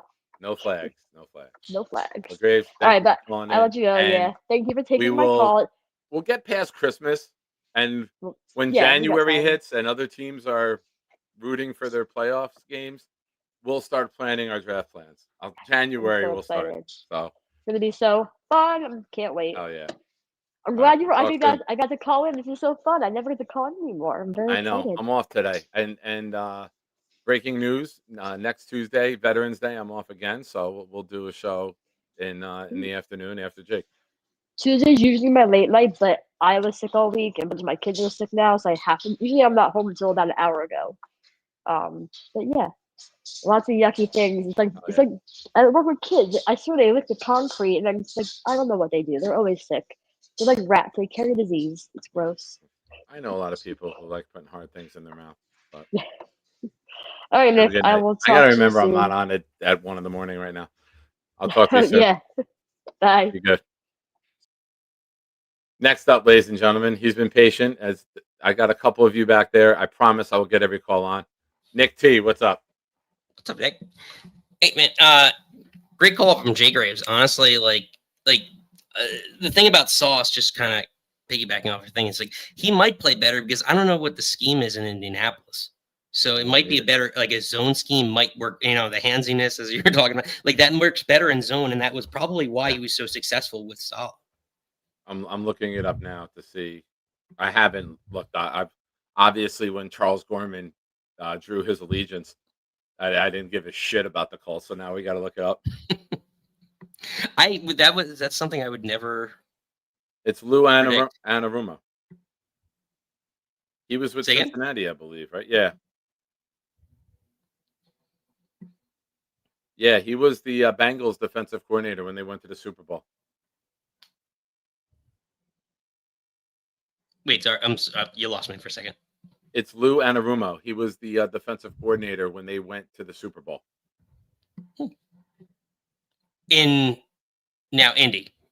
Yeah. They runs a more aggressive, creative, and flexible scheme that differs from the previous one under Gus Bradley. It's not telling me flat out what it is with the AI answer. Yeah, because like I feel like that was one of the things that like and like Stingley, I feel like Stingley and Surtain, prior to his injury, were really good man-to-man corners, and that was the thing that I always noticed about Sauce. It's like everyone always compared Sauce to Revis because again, how can you not? But Revis's technique and man-to-man, you could put him anywhere on the field, and that's the whole thing with Sauce. I felt like at least the first couple of years, why he didn't travel is because of the zone defense, and maybe he was so good like Sherman in that. Agreed, and that was the plan for him in that scheme, right? Sent rush 4 like Seattle was able to do for years, and don't get beat over the top, keep things underneath, and make the tackles. But he just didn't. He didn't. I don't know. He covered well when asked to cover, but when he's 8 to 10 yards downfield, and a guy's running a route at you, and then you're trying to now cut with him, and you have no momentum going, you're going to have to get more hands here to try to bump him and slow him down, and then gain up ground. I thought Sauce played better when he was up close on people, and he can be with them from the snap. But not our ship to sail anymore, my friend. No, honestly, I agree with you. I said it earlier about Sauce. Great guy. Same with Quinnen. Great representative of the Jets. Great representative to our fan base. Said the right thing. Did the right thing. We're great with the kids. We're great people. It didn't work out. I wish them well, personally and professionally, but I at this point, it makes complete and utter sense to get the picks for Quinnen. Little surprised by Sauce. I'll admit, like I don't think any of us even discussed Sauce, right? Like, what were the names that we discussed? Quincy, Lazard, right. JJ, Brees. Well, no it's one timing was too. And Quinnen. No one was really saying Sauce or Garrett. Like I laughed it off. I was like, "You just signed Sauce and Garrett. Like that's the point. Not gonna move them." And that's the whole thing is that it's so unique about that is that like Quinnen, no one would have blinked an eye at Quinnen, but the idea is that you signed Sauce to that big extension and like you might as well have just tagged and traded him and probably saved a shit ton of money in the offseason by doing that. But the other thing is I don't know, and you and I, no one will ever know unless you're inside the organization, right? Like what is the value comparatively at the end of the year when he was on his, looking for his extension on his rookie deal versus now? It, versus an indie team that's all in, they may not have offered a 1. So like, it's tough to say, but it's peculiar because of the fact of all the guaranteed money. If there wasn't any of the guaranteed money, I don't think anyone would blink an eye at this trade. Yeah, and we don't get hit that hard. We don't. The way they structured it was so that if he gets traded, it's very minimal. I got to find the DM. Dom C sent me the DM earlier, but it's in a group chat, and there was a shit ton of messages today. Yes, shit ton is the proper. What are we looking at in like cap room this offseason? Because like we got. I mean, it's got to be more now. I'll get to that in a moment. All right, so the Jets structured his offseason extension with a minimal signing bonus, $13.75 million, backed by the future option bonuses in 26-27. Those options now transfer to the Colts, leaving behind just 19.75 dead cap for the Jets to handle over this and next season. Yeah, it's not. Yeah, that's not. It's not. Especially like, I guess you kind of transpose some of that Rodgers money to this year, right? Like, and you kind of this and next year, I guess, suppose, and just kind of eat it in that front. Yeah, and something we got to remember too. You just kind of triggered a thought in my head. Is that if you're keeping 5 first-round picks the next 2 years, that's 5 fifth-year options. That's 5 good contracts. That's 5 potential massive deals that you might Theoretically, yeah. give out. So I don't think the Jets make 5 picks with the ones. I think you'll see either some trade backs to acquire more 2s and 3s with maybe one of them. And I think you might see a jump up at a certain point too, where they go and get a wide receiver after they get the quarterback, where they just say, with Garrett and this guy, we want this quarterback. We're going to give him everything to succeed. So I would Yeah. be shocked if the Jets, after the 2027 draft, have picked 5 first-round guys in 26 and 27 total. The only thing I will say is like to oh my gosh, before Jen's big call, like the previous call, we're saying like about the whole Glenn and making the picks. Like, I don't know that Moogie and Glenn aren't tied together. Like, if beyond next season, let's say the team just bottoms out, I think you got to tie them together. You can't, because Glenn was picked before Moogie, right? Like, Glenn was the head coach named before basically Moogie was the GM. So they're I think it's to be determined, though, Nick. I really do, because if I'm judging them individually, I think Moogie's done really well.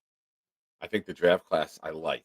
I think the moves he made with going for Brownlee and going for Briggs, and now the trades that he's made to get future assets, I like. But now if I'm judging Glenn, you're not handling the media very well. You look a little over your head a majority of the time as the head coach. The Right. game you did win, you made some head-scratching decisions that just happened to work out and lead to a victory. So if you're judging them individually on their own merits, I think Moogie is like really high, and Glenn's like, yo, you barely deserve to be here. So I would hate to lose Moogie if it's at the end of this season because of Glenn. You know what I mean? I feel you on that. I just feel like everything, like every successful organization, the GM and the head coach are tied to the hip. So I feel like there's never any championship winning organization, they're together. So to do one without the other, and I get the idea of the GM being able to pick his head coach, but I think they picked each other in the sense. I know. It's the Jets, so it's never an ideal structure. So, all right, man. Appreciate you for calling in, man. Pleasure. Thank you. Enjoy your night. You too.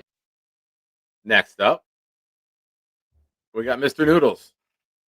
Thank you for waiting, man. I appreciate it. I'm sorry. What's up, Nick? How you doing? I know you've been back there for a minute, man. I appreciate you. Nah, it's all good, dude. I just got home. It's been a long 2 days. I guess I feel like Moogie been out with my car out there trying to get shit going for 2 straight nights. It's been long. But if you watch the presser, he basically broke down. He shouted out his agent for getting that contract the way it was with Sauce. Like, so, And you know, they Sauce's evaluated. agent is his brother, I believe. Yeah, I mean, the way they situated that contract was, well, you know, I think they evaluated the situation and said, you know, Glenn and I think Moogie were like, yo, dude, if we can get him in here where we can have a safety to pull out and pull the pin and get out of it. I mean, talk about getting out of it. I was first shocked. Then when I saw even Mitchell as a kicker, I was like, Moogie's cooking, period, end of story. Yeah. To get 2 firsts and a second round, 2-year removed, you know, from rookie class wide receiver. I mean, that's something crazy. Barring, you know, injury, or I can't remember if he was injured last year. I think he was, but either way you put it, I mean, I think it's a crazy deal. The Quinnen deal is just ridiculous. Period, end of story. I mean, did you think we were getting a 1 and a 2? I thought we would get maybe a 1. I thought we were gonna get robbed and just got a 2 and maybe a 4. And I was like, a lot of people were saying 2-4. Some were saying 2 and a 3. I don't think anyone had a 1 and a 2. Like, No. I'm very optimistic, and I am guilty of overrating our own players. But I didn't even see a 1 and a 2 coming, because then you're gonna have to pay him on top of you. You just got 2 1s for Parsons, You got 2 ones for Sauce, who's 24, and now you got a 1 and a 2 for Quinnen. Dude. So I think in terms of player versus return, I Oh, we think the won. Quinnen deal is much better. Yeah, Because Quinnen is the best Sauce's deal. age, you Yeah. should get maybe 3 compared to what you got for Quinnen. You know what I Oh, mean? yeah. By far. It was But I I think can't that's a believe great that. deal. And the kicker again with a player. That's what I was like, man. I'm Yeah. like, I sounded greedy when I saw the Sauce thing. I jumped in Jake's Discord and I was like, I wish we would have got a third out of that somehow. And then I went, oh, wait, hold up. Someone goes, and Adonai Mitchell. I said, oh, shoot, there you go. And some guy was like, wait, you said they got a third? Where do you see that at? I said, I didn't say that. I said, never mind a third. They just got a wide receiver who was a 2. High second round pick. I'm like, yeah, man. Sometimes, you know, as a we have goggles on, right? If you sit back as non-Jet fans and you just look at what happened, the NFL is going, that son of a bitch in that front office just robbed everybody. That's what you see. You're like, damn. Like, it's like a learning course. Like, you just learned how to GM just watching this guy. And I You want to said, hear what our GM has done? dude, We and he have grabbed 8 another player. picks. We have 8 picks in the first 2 rounds, the next 2 years. Amazing. And now we are at 117.4 cap space heading into this offseason. Hey, and that's not to mention, Nick, the cap's going to go up again and then again in 26 and 27, no matter by how much of an increment it is. And that's it with just lets us- 71 million dead cap. That's with 71 million dead. We're still going to have 117 available. I mean, listen, everybody was up in arms when they thought it wasn't going to be the other guy as the GM. And I was like, I don't know, that guy Moogie. I said, and people were like, what are you so high on Moogie? I said, it just looks like he's a guy who's going to go in there and cook. I don't know. He had the appearance. He had the thought process, where he's coming from in Denver. Denver's a pretty proficient, team. They make it happen. They're always selecting winners. They draft well. I don't know what it is. They don't draft the sexiest guy, but they draft guys that hit, right? Yeah. So it's like, okay, I want a guy find their from that guy tree. time and time again. Facts. And now I got what I want early. This was Christmas early. I told everybody, trade out a top pick if you can. Fuck it. Now you got 2. It happened early. Did it come at the cost of Sauce Gardner? Sure. But unfortunately, they got a deal they couldn't refuse. They're walking out of money that it's not going to affect them anymore. And you just got rights, like you said, to what, 5 top candidates, top rookie candidate contracts. So just like the Lions are walking into a situation where they got to pay 4 rookies. Okay. Well, now with cap flexes and caps going up and being able to move books and whatever, they're probably going to attain their 4 players. We're going to have 5 players. Listen, I would have said, and I've been saying it, whatever with Brees, if you move on from him, I would have been fine with it for sure. Indy Jets was making me, he's trying to talk me into the situation being okay. And a lot of you are, a lot of everybody is. I still think he's not an upper echelon running back, but he's right there in the next, class. He wants to get paid like a top 10. I get it. Top 10, you can have that at like $9 million next year. So listen, 3-year, give him 18 guaranteed. Let him catch another 7 the next season if he wants to stay. Just make it make it a window where you get 2 years and you can walk out of the third, is what I would say. See what he's got.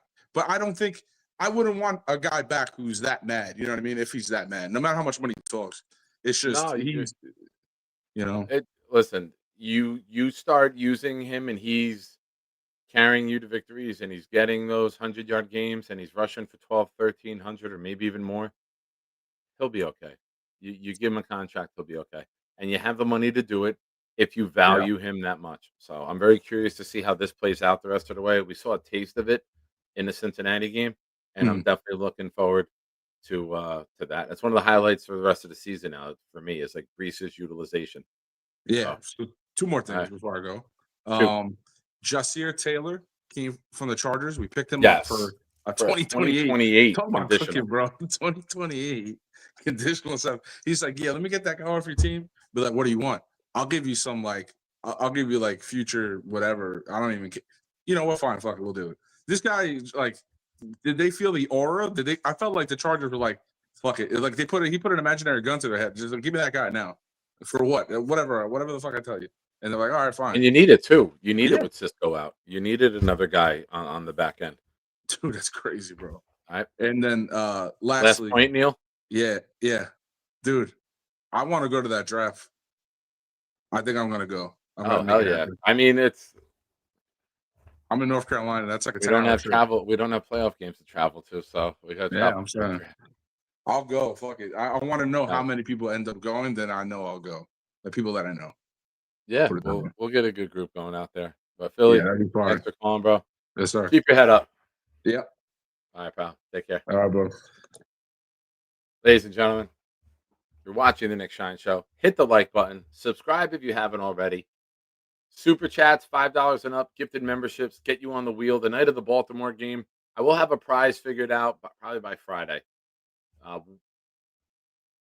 Debating what to do. So, but I will have a prize. Anything gifted or super chats, $5 and up, will get you on that wheel for the prize to be announced. It is my great honor to bring on the legendary Kyle Clifton. What's going on, Nick? How are you, man?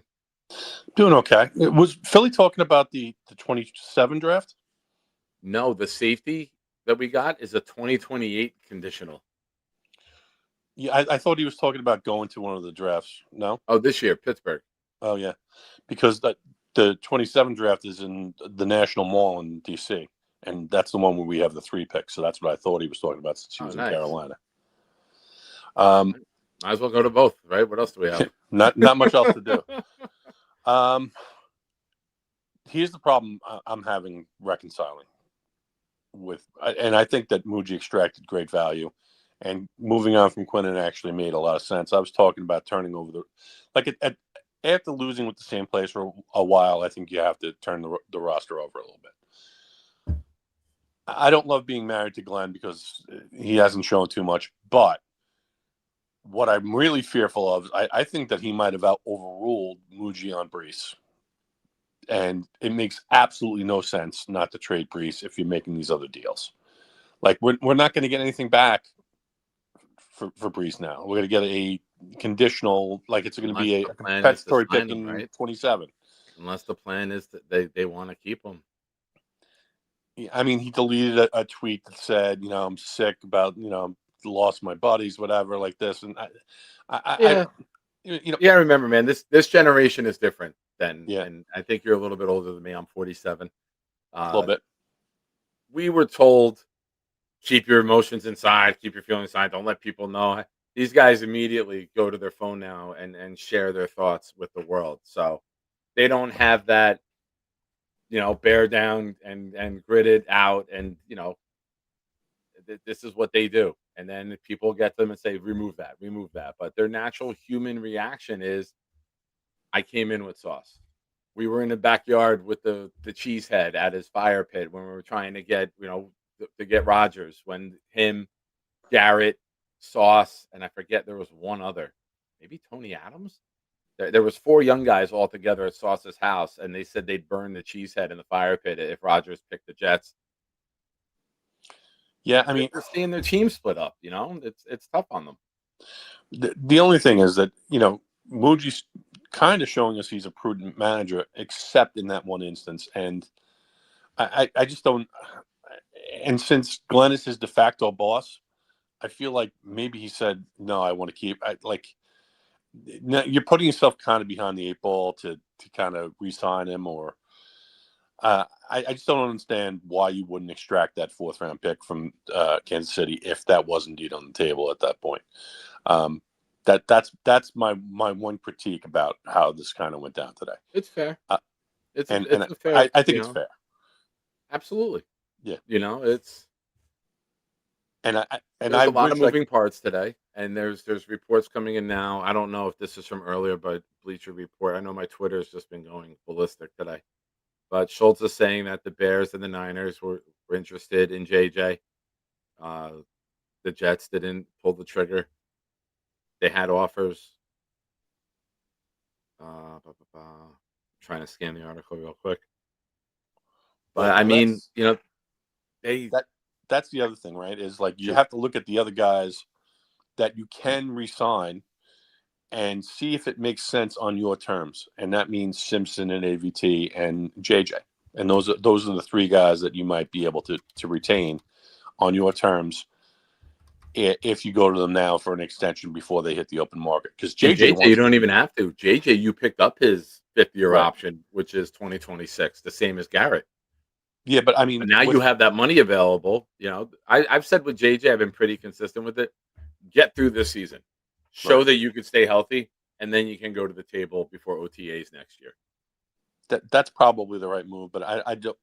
There's nothing about him that makes me think he would trade security for, the chance to bet on himself. But he did come out with a tweet today that was glowing about the organization and wanting to stay. So that's the only reason I thought that they might be talking to him in his camp. And with all this cap room, we should be resigning some of our own guys where we can. But that's all I had, Nick. Have a great show. Thanks, buddy. I appreciate it. And I'm already looking at the 2026 top free agents. Linderbaum is one who I don't think hits the market. There's Phillips and Hendrickson, Tariq Woolen, George Pickens are the NFL's top 5. And there's AVT.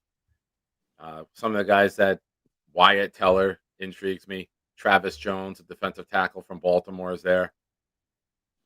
I mean, Linderbaum is very interesting. I don't think he would make it free, but you keep your powder dry for just that type of guy, because that would really, I mean, good luck stopping the run if we would bring someone like that in. Yeah. If Baltimore fucks around, they let them find out. We will come in and pay him offensive tackle money. I'll give him Trent Williams money to come be the center on the team. Very good. Take care, Nick. Be good, pal. Ladies and gentlemen, 69 of you here watching the show right now. I appreciate you. Hit the like button. Call lines are open. Shout out to everybody who called in, and some waited quite a while to get on air. I know we had a bunch of callers come in, so thank you to you guys. It's a interesting day in Jets Nation, folks. I mean, I don't expect everyone to be happy. I don't expect everyone to agree. But when you bring in a coach and you bring in a GM and you try to win and you're not, this is the hand you got to play. You take from a strength to address your weaknesses. And your weakness is your offense. You drafted A.Z. Thomas. All right. You traded for Brownlee. Buy Carter, buy Sauce. You brought in Stevens. Those are your 3 corners. Those are guys that you hand selected to be your secondary. Quinnen, did they want to move Quinnen? Probably not. But when you get a 1 and a 2 for a guy who's 28, who sounds like he wanted out, then hell yeah. You built that up. Listen, if you have 8 picks in the next 2 drafts, you can get a quarterback, a wide receiver, a tight end, an interior offensive lineman. You can get a D tackle, a D end, a safety, a linebacker. You can go get 8 premium players. Will they all hit? Probably not.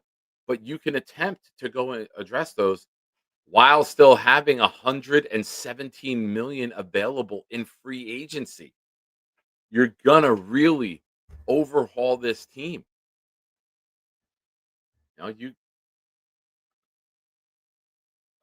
Yes. Am I always looking ahead? Yes, because the present day has sucked for quite a long time.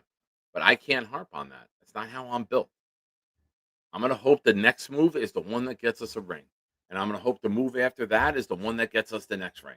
That's just me. I don't expect everyone to fan the way I do. But I do hope everybody hits the like button. And everybody, right now, if you are a Shiner, where did it go? Where did it go?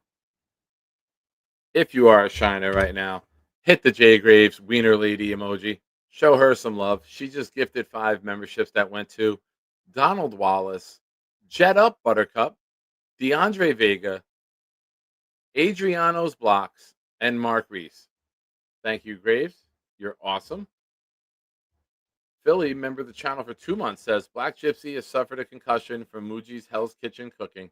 Suffering Rogers' separation. He needs therapy. He needs Neil's help. Jet up. Let's effing go.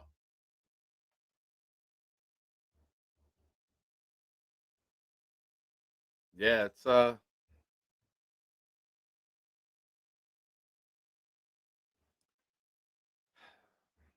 fucking Jets, man.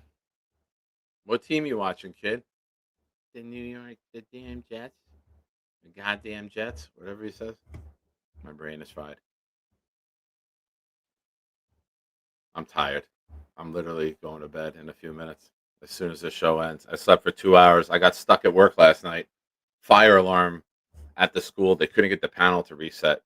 So if you can't arm the school, you the buildings and grounds people tell you you leave a custodian there to do a walk of the building every hour for fire watch. It's called.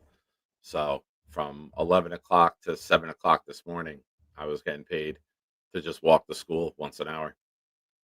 Got to watch some Chicago PD and catch up on those episodes. And then I was like, oh, episode's over? Time to walk around the school again. Get out at 7, go vote, come home, sleep for 2 hours, go pick up my daughter and have a great, fun day out with her.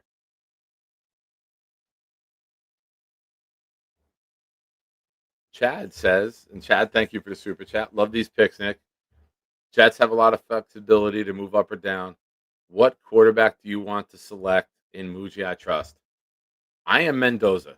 I am big on Mendoza. Mendoza is my guy. Mendoza is the one that I'm gushing over. Pause. I'm smitten. There's no way to say it than that. 6'5", 225, can make every throw from the pocket with the anticipation, velocity, touch. I like him. I like the personality. I don't think New York would be too big for him. I think he's kind of got that like goofy, aw shucks, like goofball. And I think that works here. We saw it with Eli. We saw it with Chad. You know, they're not New Yorkers, and that's what made them work in New York. You know, if you try to come to New York and take over New York, it's just gonna chew you up and spit you out like it did with Zach, like it did with Sanchez. Yeah, I am team Mendoza. I gotta watch the kid more from Oregon. I haven't really watched him yet. I'm on the fence with others if I even want to give them the light of day because I'm so smitten on Mendoza. I don't even want to look elsewhere. I don't even want to peep and maybe start to fall in love with someone else. Thank you, Graves. I appreciate you. Me too. Yeah, I brought Sophia out and they opened up a boot barn in Bridgewater and I got a jacket there last week for myself. I needed like a light like winter jacket and I got one and I said to her, I was like, why don't we go out on Tuesday? I go, no, Nikki. We'll leave Nikki at home and we have a daddy-daughter date day. I go, we'll go out and spend some of daddy's money. She goes, okay. And we went up there and got her boots and all the jet shit hits. And she's looking at me and she's like, this team sucks, bro. I'm like, be quiet. She switched to the Chiefs. Broke my heart that day. But she did a fantasy football league for free on ESPN with me, Nikki, and her. We all got into the same league. And she had Mahomes. Mahomes' first year as a starter when he had like 48 touchdowns. And she was like, yeah, I'm a Chiefs fan now. He won me the fantasy league. I like this team instead. And me and Nikki have been trying hard to get her back.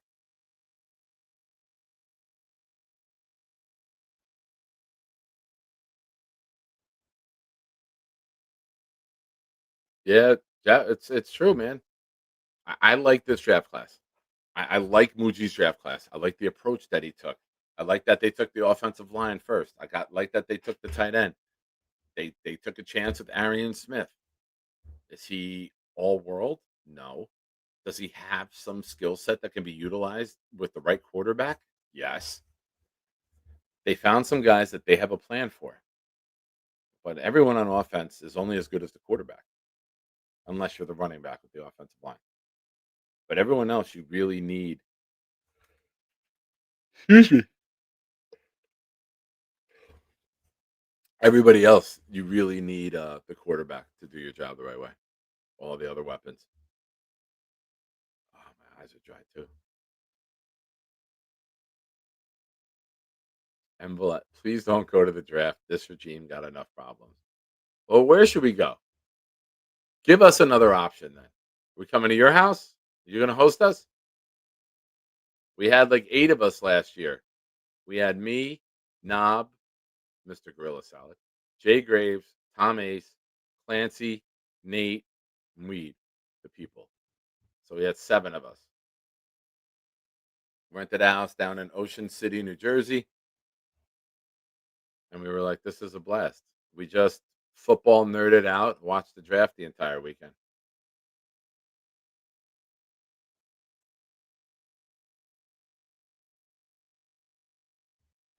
It was a good time.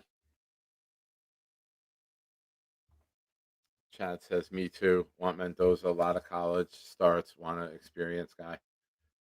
Yeah, like to me, I don't want to put him on this level yet, but he's got that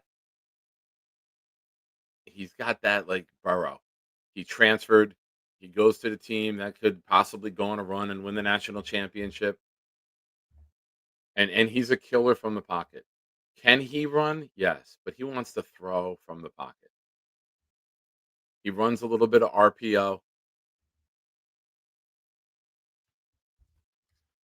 So I don't know how poorly I will react if Mendoza is available and that's not the name that we call. I would be crushed if it's not Mendoza.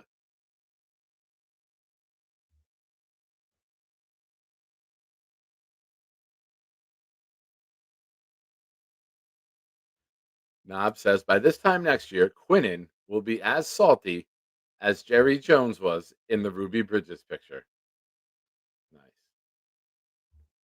Ladies and gentlemen, David D gifted 5.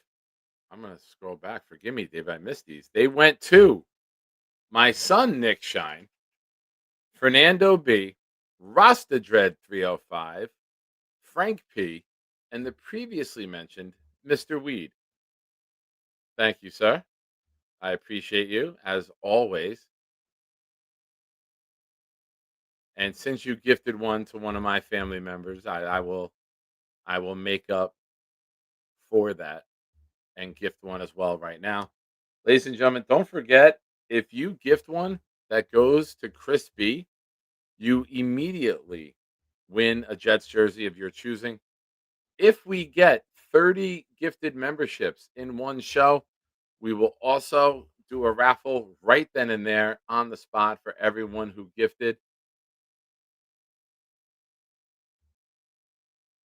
But thank you, everyone. Thank you, Graves. Thank you, David. Next up, I met this man at the opener this year. Brian, what's up, buddy? Hey, Nick. How are you? I think I'm okay. I think you good? Well, that's why I called in, right? Like work through this, right? I'm a really optimistic Jets fan. I see the positive. I'm always rooting for the team. You know, the 52nd, 53rd guy. Initial news of this thing just got me sad. Like, hey, these are guys that I have an emotional connection to, that I've been rooting for hard. And then that's a rough thing to process, right? And I think a lot of us are probably thinking, oh, man, these are dudes that I wanted to cheer for, that I saw being part of this thing turning around. We're certainly a team looking to collect better players and upgrade. So jettisoning a couple of dudes that really all pros, that's tough. That was my initial reaction. Yeah. Mine was completely stunned. Like I looked at my daughter, I'm like, I'm shocked. You know, like we were pulling into park as it happened, and I back in a spot. She's like, you gotta do a video. I'm like, yeah, let me do a short real quick. And if you watch the first short with Sauce, I don't have energy. Like I don't have my like it's almost like a monotone, like eulogy. Like I'm giving the info, but I'm like, I don't have a passion behind it. And when we did the Quinnen deal, now I'm like, all right, now we got a ton of assets. Now I can see their vision. Now I can see their plan. Now I'm okay with it. Because if you traded Sauce just to trade Sauce, then it doesn't really make sense. It's for me, it's kind of similar to when we drafted Sauce. I didn't get excited when we drafted Sauce until we also traded up and drafted JJ. The combination of the two, I was like, all right, now we got an edge that I wanted, and we got a corner. Okay. Same thing here. His departure was the same as his arrival for me. I wasn't too excited, but then when I saw the Quinnen trade on top of it, I'm like, holy shit. Now, 8 picks the next 2 years, 5 first rounders. I can really talk myself into being okay with this. I'm right there with you. I know you don't buy jerseys of players, probably for this exact reason. You've mentioned it a lot. I'm a big, buy the player jersey, get out there, scream their name until my voice is gone. So I think after I realized that, like, I have no control, the reality set in, and that's a hell of a haul. The Q trade, a first and a second, is epic. The fact that we got some players back in these that are, I don't think Mozzie Smith has shown his draft pedigree yet, and I would say the same thing with Mitchell. Like, the mistake he made early in the year with the drop ball or whatever that was. Okay. When you get 2 opportunities to swing for new players, and we don't know if they're packaging them up together to go up or trading back. So speculation right now does not matter for me. What I'm saying right now is our team better today? No. I'm flying in a couple of days. I'm going to go to the Cleveland game. Are you? Yeah, I'm coming back to town. Oh, nice. I'm stoked. I get to go to see Rutgers play Maryland on Saturday, and I'm a Maryland fan, so I'm going to see Malik Washington. I'd like to see that true rookie play some quarterback in person. Awesome. I'm going to root for whoever has the Jets jersey on. Mike Vick was a tough one for me to root for, but I did it. It's tough for a lot of people. Right.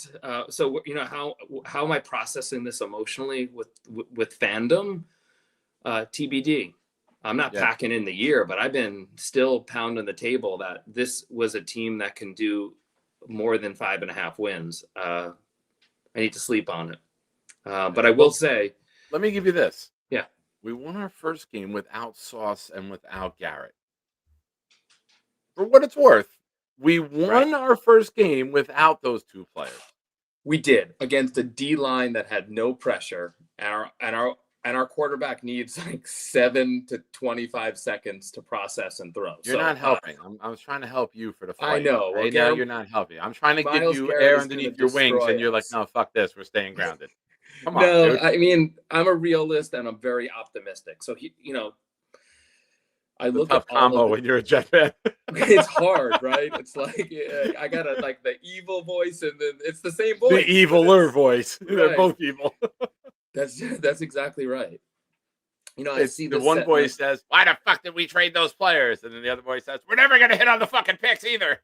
That's right. Looking back at the start of the season, if they truly felt, and they'll never admit it, this isn't a team that's going to compete today. We need to test our players. We need to see how our coaching goes, and we need to get ready for a reload. They said and did everything right publicly to get the biggest haul they possibly could for all of these players. So kudos to them if that's their plan. I trust whatever regime is in. I'm going to say, as a Jets fan, at this point, make the picks. They're going to be around next year. Let's trust. Let's get behind it. I think there's so much negativity out there about coaching decisions and them not being the right team, but in-season pickups and trades look good. In-season player development is looking good. Yeah.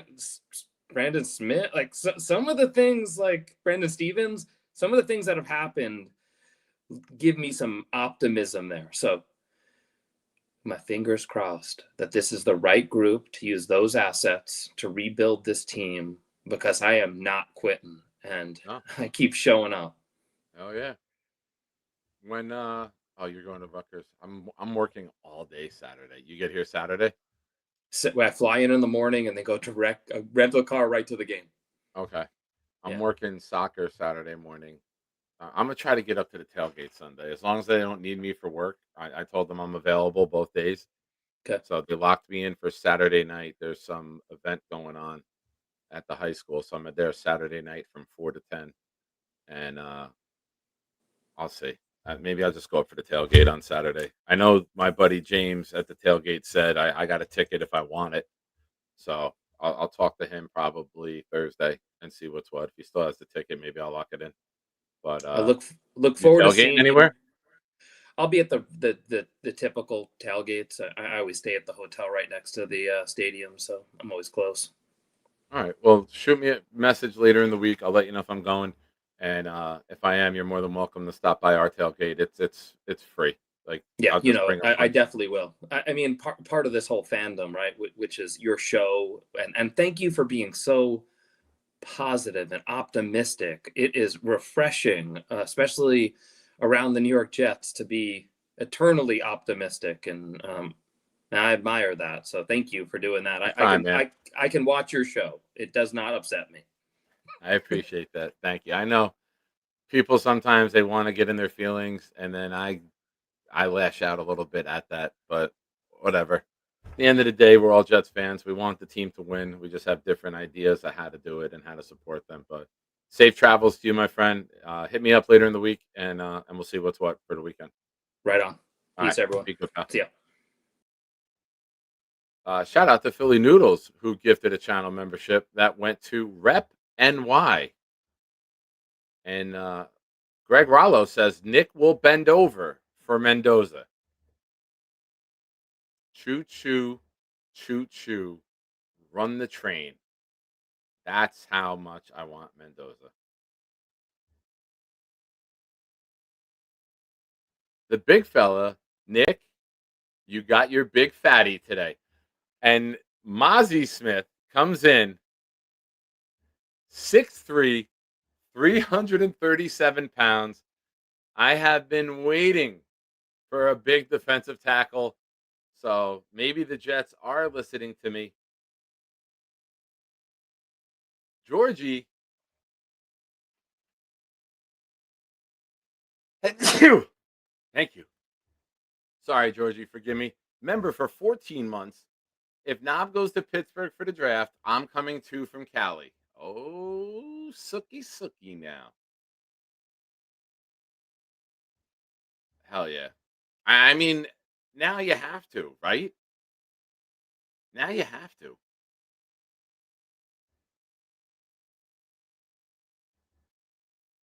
We'll see.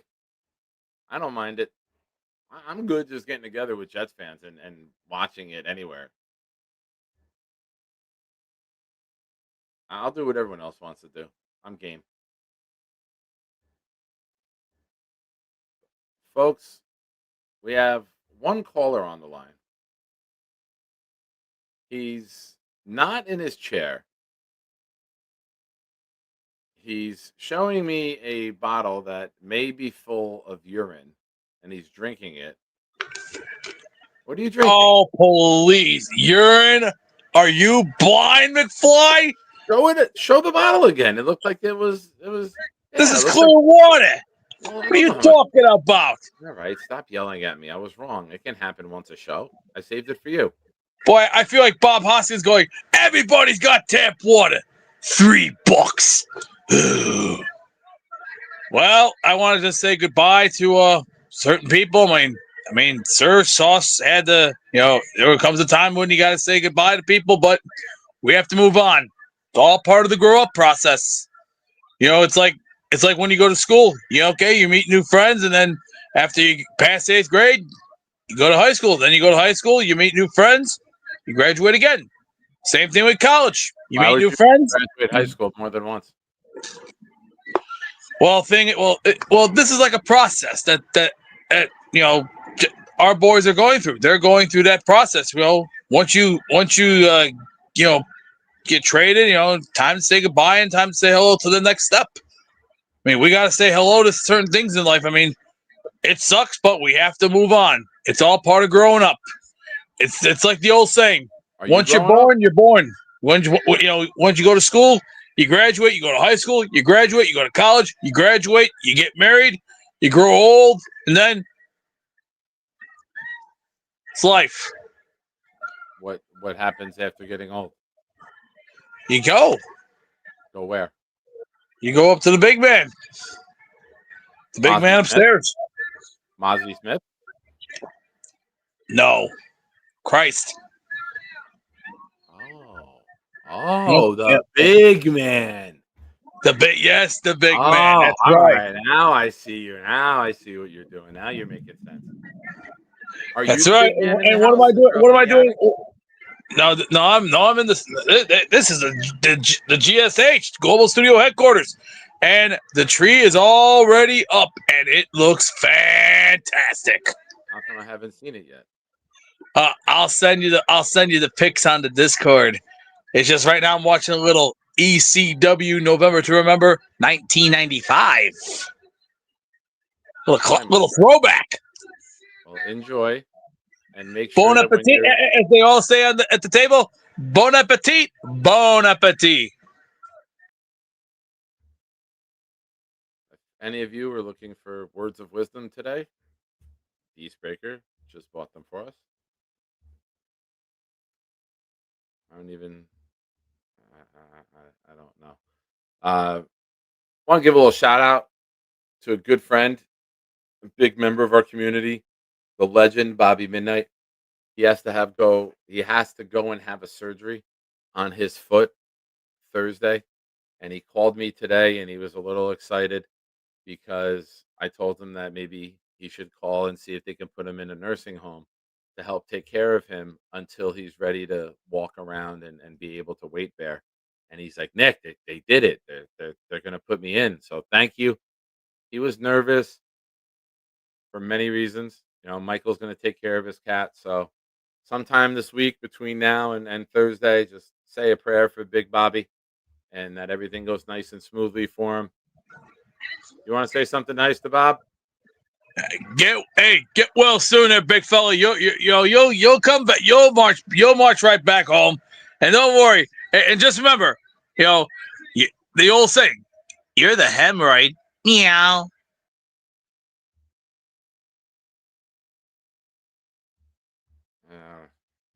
So no, you didn't. Yeah. So say a prayer for Bobby. Hopefully everything goes smooth. Operation goes well. They'll have him in the nursing home. They'll do the physical therapy. They'll work with his diet. So this could be something good for Bob. He doesn't have to worry about walking home on crutches in that environment. And God forbid he falls. So thank God that they approved it.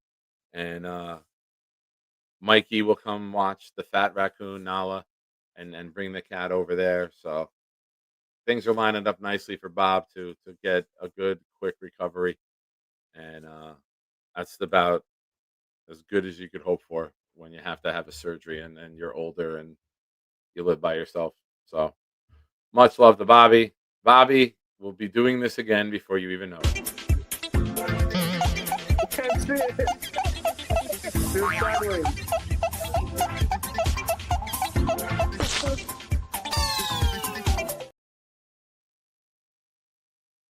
Hi, everybody. This is Bob from Vermont. I am Bob, of course.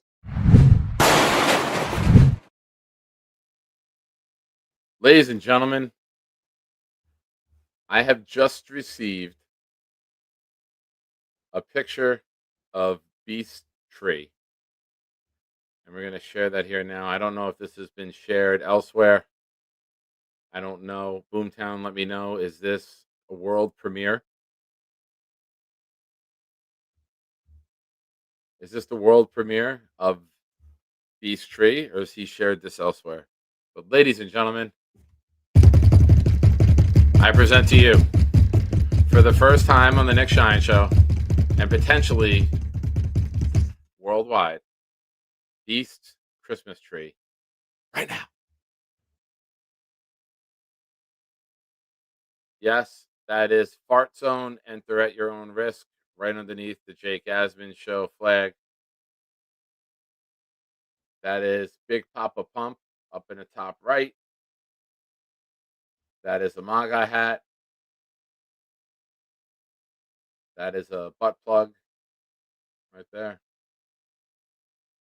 That is a precious moment. And then he's got a nice little village here. Nice. That's a jizz towel over here. But very nice. Nicely done.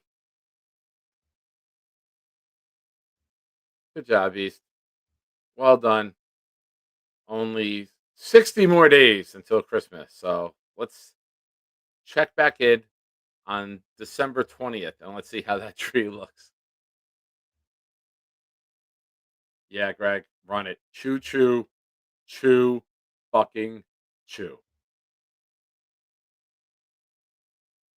Yep, Knob. He does.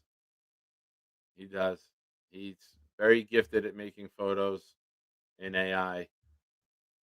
He's a wordsmith. All right, folks. We are at the end. Call lines are open. If anyone else wants to call in, we'll keep the show going. But if not, Now let's go to What Did We Learn Today? Courtesy of Nick Shy. that's me. This is you. The chat. I am winding down. I am definitely on empty. Ladies and gentlemen, I am tired. I'm groggy. My eyes are dry. I have no energy. I've drank a ton of coffee. I basically had a mug of coffee every hour last night to keep me up at work. I came home. I slept for 2 hours. But now, seeing that this guy called in, I'm amped up. Ladies and gentlemen, I give to you Max. Can you guys hear me? Ammo. Let's talk about the trade deadline. So let's talk about the two trades that happened today: the Quentin Williams deal and the Sauce Gardner deal. The Sauce Gardner deal, that was the worst deal I've ever seen, Nick. It was a horrible deal, honestly. Like, why do you trade Sauce Gardner? Like, you paid him $120 million extension. It's the dumbest move I've ever seen. And you people are like, oh, it's a good deal because you got 2 first-round picks. Like, I don't care about the picks. Sauce Gardner was a cornerstone player. He was the best corner in the National Football League. You pay him $120 million deal. You should have kept the guy. Even if the Colts are offering 2 first-round picks, it'd be like, oh, no, not happening. Like, it's a bad deal. No, Nick, it's a bad deal. Like, I'm sorry. It's not a good deal. Sauce is the best corner in the league. And I understand his last 2 years were down years, but Sauce's down years are good year for 90% of NFL corners, honestly. Is like, Nick. Yeah, and then for Quentin Williams, you know. Your roommate? Yeah, that's my roommate, Malachi. Who is it? Malachi. How you guys doing? What's up, man? You a Jet fan? Nah, I'm a Commanders fan. Oh, it's not too much smarter than us, but a little bit smarter than Like, I mean, at least your Super Bowl was in color. I can agree on that. Let's talk about, and then the Quentin Williams deal. I understand why Quentin wanted to get traded because, Aaron Glenn flip-flopped, after the Jets got rid of Rodgers, Quinn's like, I don't mean another rebuild. Aaron Glenn's, we're here to win now. And then if the Jets are 1-7, Aaron Glenn is like a flip-flopper. Aaron Glenn's very good flip-flopping, sinking ships take time to build. We're not the same old Jets, Nick. Like, well, let me ask you a question, Max. Like this deal with Sauce Gardner just shows me Aaron Glenn is clueless. Like, you do not trade Sauce Gardner. I'm sorry. Even the Colts offered 2 first-round picks. I would have not. If I was the GM, I would. If I was the GM, Nick, if the Colts offered 2, I would have hung up the phone. I would have not even traded Sauce Gardner. Honestly, he's like the best corner in the league. So let me ask you a question. The Jets' record right now is what? 1-7. We're horrible. We should not even be 1-7. Oh, wait, hold on, this is not a typical 1-7 team. Our team has multi-tiered question. I have a multi-tiered question for you. So they're 1-7. If they win 5 more games in a row, what would their record be? If we won 5 more games in a row, yeah, we'd be 6-11 or something. If we win 5 games, that's the end of the season. But let's see if we win. What? We'd be 6-7. We win 5. 6-7. There you go. That's what I was trying to get you to say. I figured. Yeah, but I'm like, are you crazy? Are you crazy? We're gonna win 5 more games, and then Jake's show, they're like, oh, Glenn's older, just getting 3 years because we got rid of Sauce. I'm like, no, Glenn is so clueless. Like, bro, if I was the coach or GM, if I was a GM, I would not even trade Sauce. Like, bro, what's crazy before the Bengals game is I could probably coach better than Aaron Glenn because this is not a typical 1-7 team. I'm sorry, Nick. Like, honestly, this is not typical. This team had talent, and people are like, oh, we need to rebuild. No, if we had good coaching, we would not be 1-7. I'm sorry. The reason why they trade these players, It's because you know what? They want to defend Glenn's job. You know, Glenn is not a good head coach. Sorry to say that. He just looks clueless. Hopefully I'm wrong, hopefully he can turn around. But so far, Glenn just doesn't look like a good head coach, honestly. All right. Now, let me ask you a question. Which number is greater? The amount of victories the Jets have this year or the amount of college girls that you've smashed? Man, I think I probably spent more time with college girls at that party than the Jets have in victories, honestly. Because I was so. Bro, listen, Mad Max gets all the girls. Like, he goes up to them. He's like, "Hi, I'm Max. What's your name?" And they automatically give him like their phone number. Like, Mad Max is literally like the Rizzler of Rizzler. Like, okay, come on, 47. I think that's a good thing. I'm not sure. Yeah, but I think that's a good we got to thing. give it up for Mad Max. I mean, just by looking at him, the ladies just, man. Yes, sir. And I have a question for you. Let me ask your roommate a question. One more. I got one more thing for him.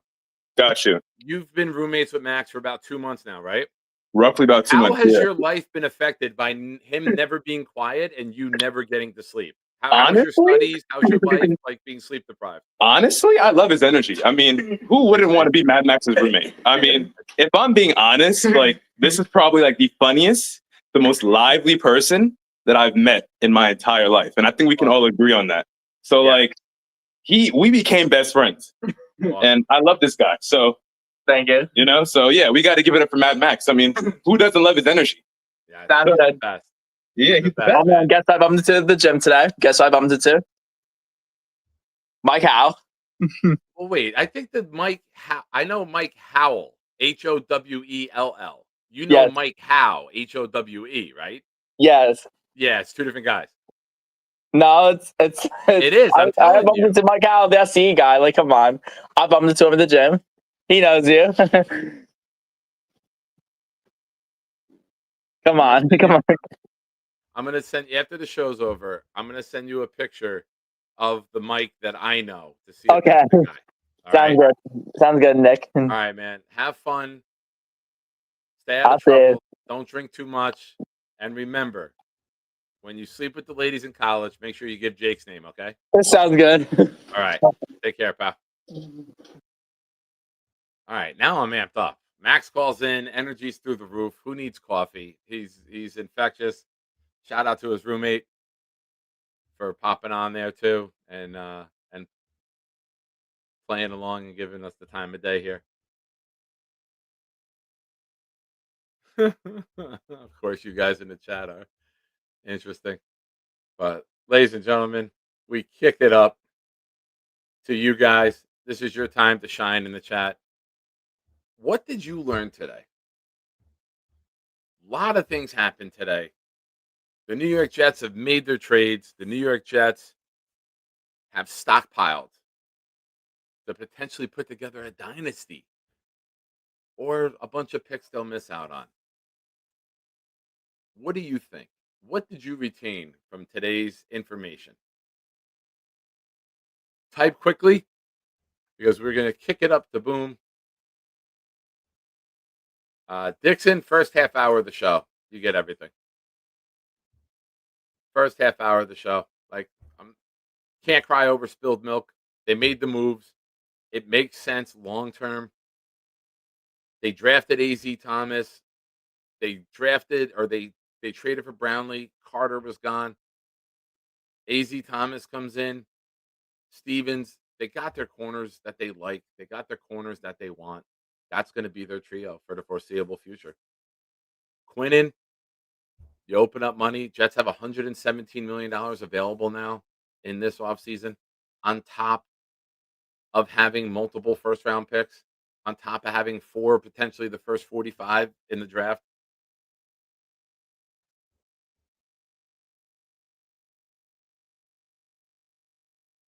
Greg says, Beast has sausages and White Castle ornaments.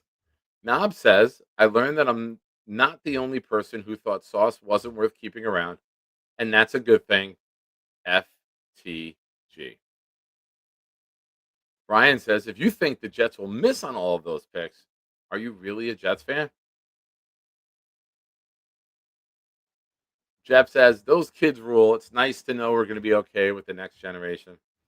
As someone whose son is a senior in high school and could be in that environment in next year. I am very encouraged that this generation isn't into drinking. The sales are down with the youth, and that makes me very happy as a dad. So hopefully they're all about good energy, good vibes, and being good to one another. Because there's too many awful stories out in the world, and you don't need that shit. Where are we? Give me 1 second, folks. In New Jersey here, we have to take a look at something on the internet, which I won't discuss here. Ba, ba, ba, ba, ba, ba. All right, let's see where we're at. Nonsense. Absolute nonsense. Boo. Screw you. All right, ladies and gentlemen. Oh, Maze, I learned that the Jet hierarchy might be multi-leveled in their thinking as they structured Sauce's deal to be able to get rid of him. Smart. You have a fail-safe plan, right? Shearsy says, we are built for this shit. Tanking, baby. Dixon, I learned the liquor sales are down for the youth, but the Adderall sales are through the roof. Nice.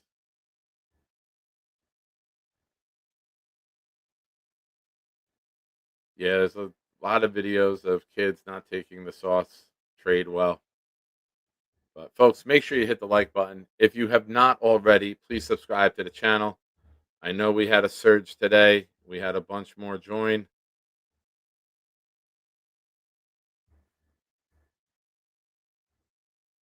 But it's that time, folks. If you are a member of the channel, hit the Boomtown emoji, send it up to him. And of course, the funeral services today for Nick Mangold. He deserves some love as well. Shout out to Chris B for sending me the link. I just didn't have time to watch it. He sent that to me in an email. I will be in bed in 5 minutes with my contacts out doing mock draft. So if you are in the Discord, that will be shared in a little while. Hopefully it's all updated. They're very good with that. Not just Tankathon, PFF. I believe PFF is the one that I do. It has the trades that you can do. Pro Football Network, PFN, forgive me. ProFootballNetwork.com is the one that I use that has free trades. So, Maze, I learned that Rick Kent will not be following the mock draft site, but we can all tag him in there for the next 7 months and get his reactions. He didn't like the Fitness Fund page, and then one day he put a post in. Maybe we can get Rick Kent to comment in the mock draft section every now and then. Do we? I will tell you right now how many we have. Let me just pick the Jets here. Do 7 rounds. Enter solo draft. My picks. We have. Come on, close. My picks. We have 3. 32 for the Colts, 35 for us, 46 for the Cowboys, 103, 140, 239. So we only have 7 as of right now because we've traded some away, but that's what I got.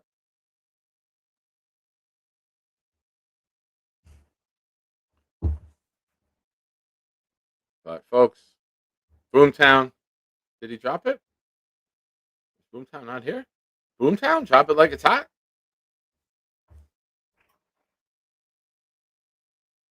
I know I didn't.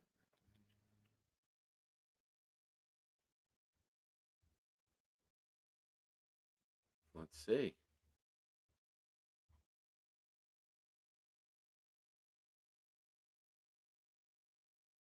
Oh, we have no Boomtown here. All right. Well, ladies and gentlemen, I learned Our fan base is awesome. I learned, oh shit, that Boomtown is here. Boomtown learned StreamYard had an issue with Nick's rant tonight. The New York Leslie Midgets has a great ring to it. Knob, get to work. AG and Glenn aren't going to be allowed to suck and suck and suck. Bonus, Fields' mom believes he's a great QB. Black Gypsy may be suffering from Halloween candy bully PTSD. As Maniac AG equals Gary. Lou B's hat game was on point tonight. Jay Graves has a high performance bar. Double bonus, I was not the only one to note that Jay Graves doesn't mind being handsy. Nick looks ahead because of present day suckage. Once you're born, you're born. Line of the night. Triple bonus, Nick is willing to chew all the way if it guarantees a Mendoza pick. Mad Max was not impressed with the trades today. Mad Max is the Rizzler. All the best, Bobby, and good luck. Hell yeah. Thank you to everyone. Tomorrow morning, 10 a.m., I'll be on with Jake. Probably going to do a show after that as well. So 12:30, somewhere around there. Make sure to check it out. Hit the like button on the way out. I'm sure there's more Jets content out there. I believe Dylan and the Buffalo Jet fan might be live together right now. Talking Jets should be on with Green Bean, Ryan, and Matt O'Leary. So more Jet content, more Jet discussions. It's November and the Jets are relevant. Hell yeah. Let's go, baby. And thank you to everyone who contributed during the show. And what will Mendoza say to me if the Jets draft him? Show me your butthole. Hell yeah. Let's go, Jets. Good night. God bless. It's got me.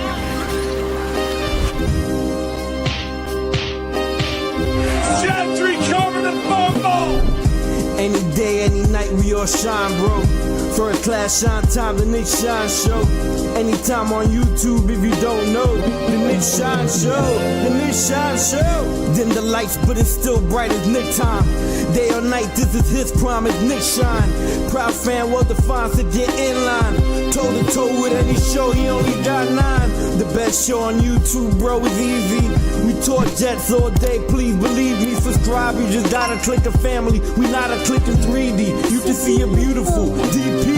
We see through the fake teams and the tea leaves. So we pray for a coach and a QB and hope that we close to the top in the new league. A toast to the host with the most, Nicky. Who, me? Any day, any night, we all shine, bro. First class shine time, the Nick Shine.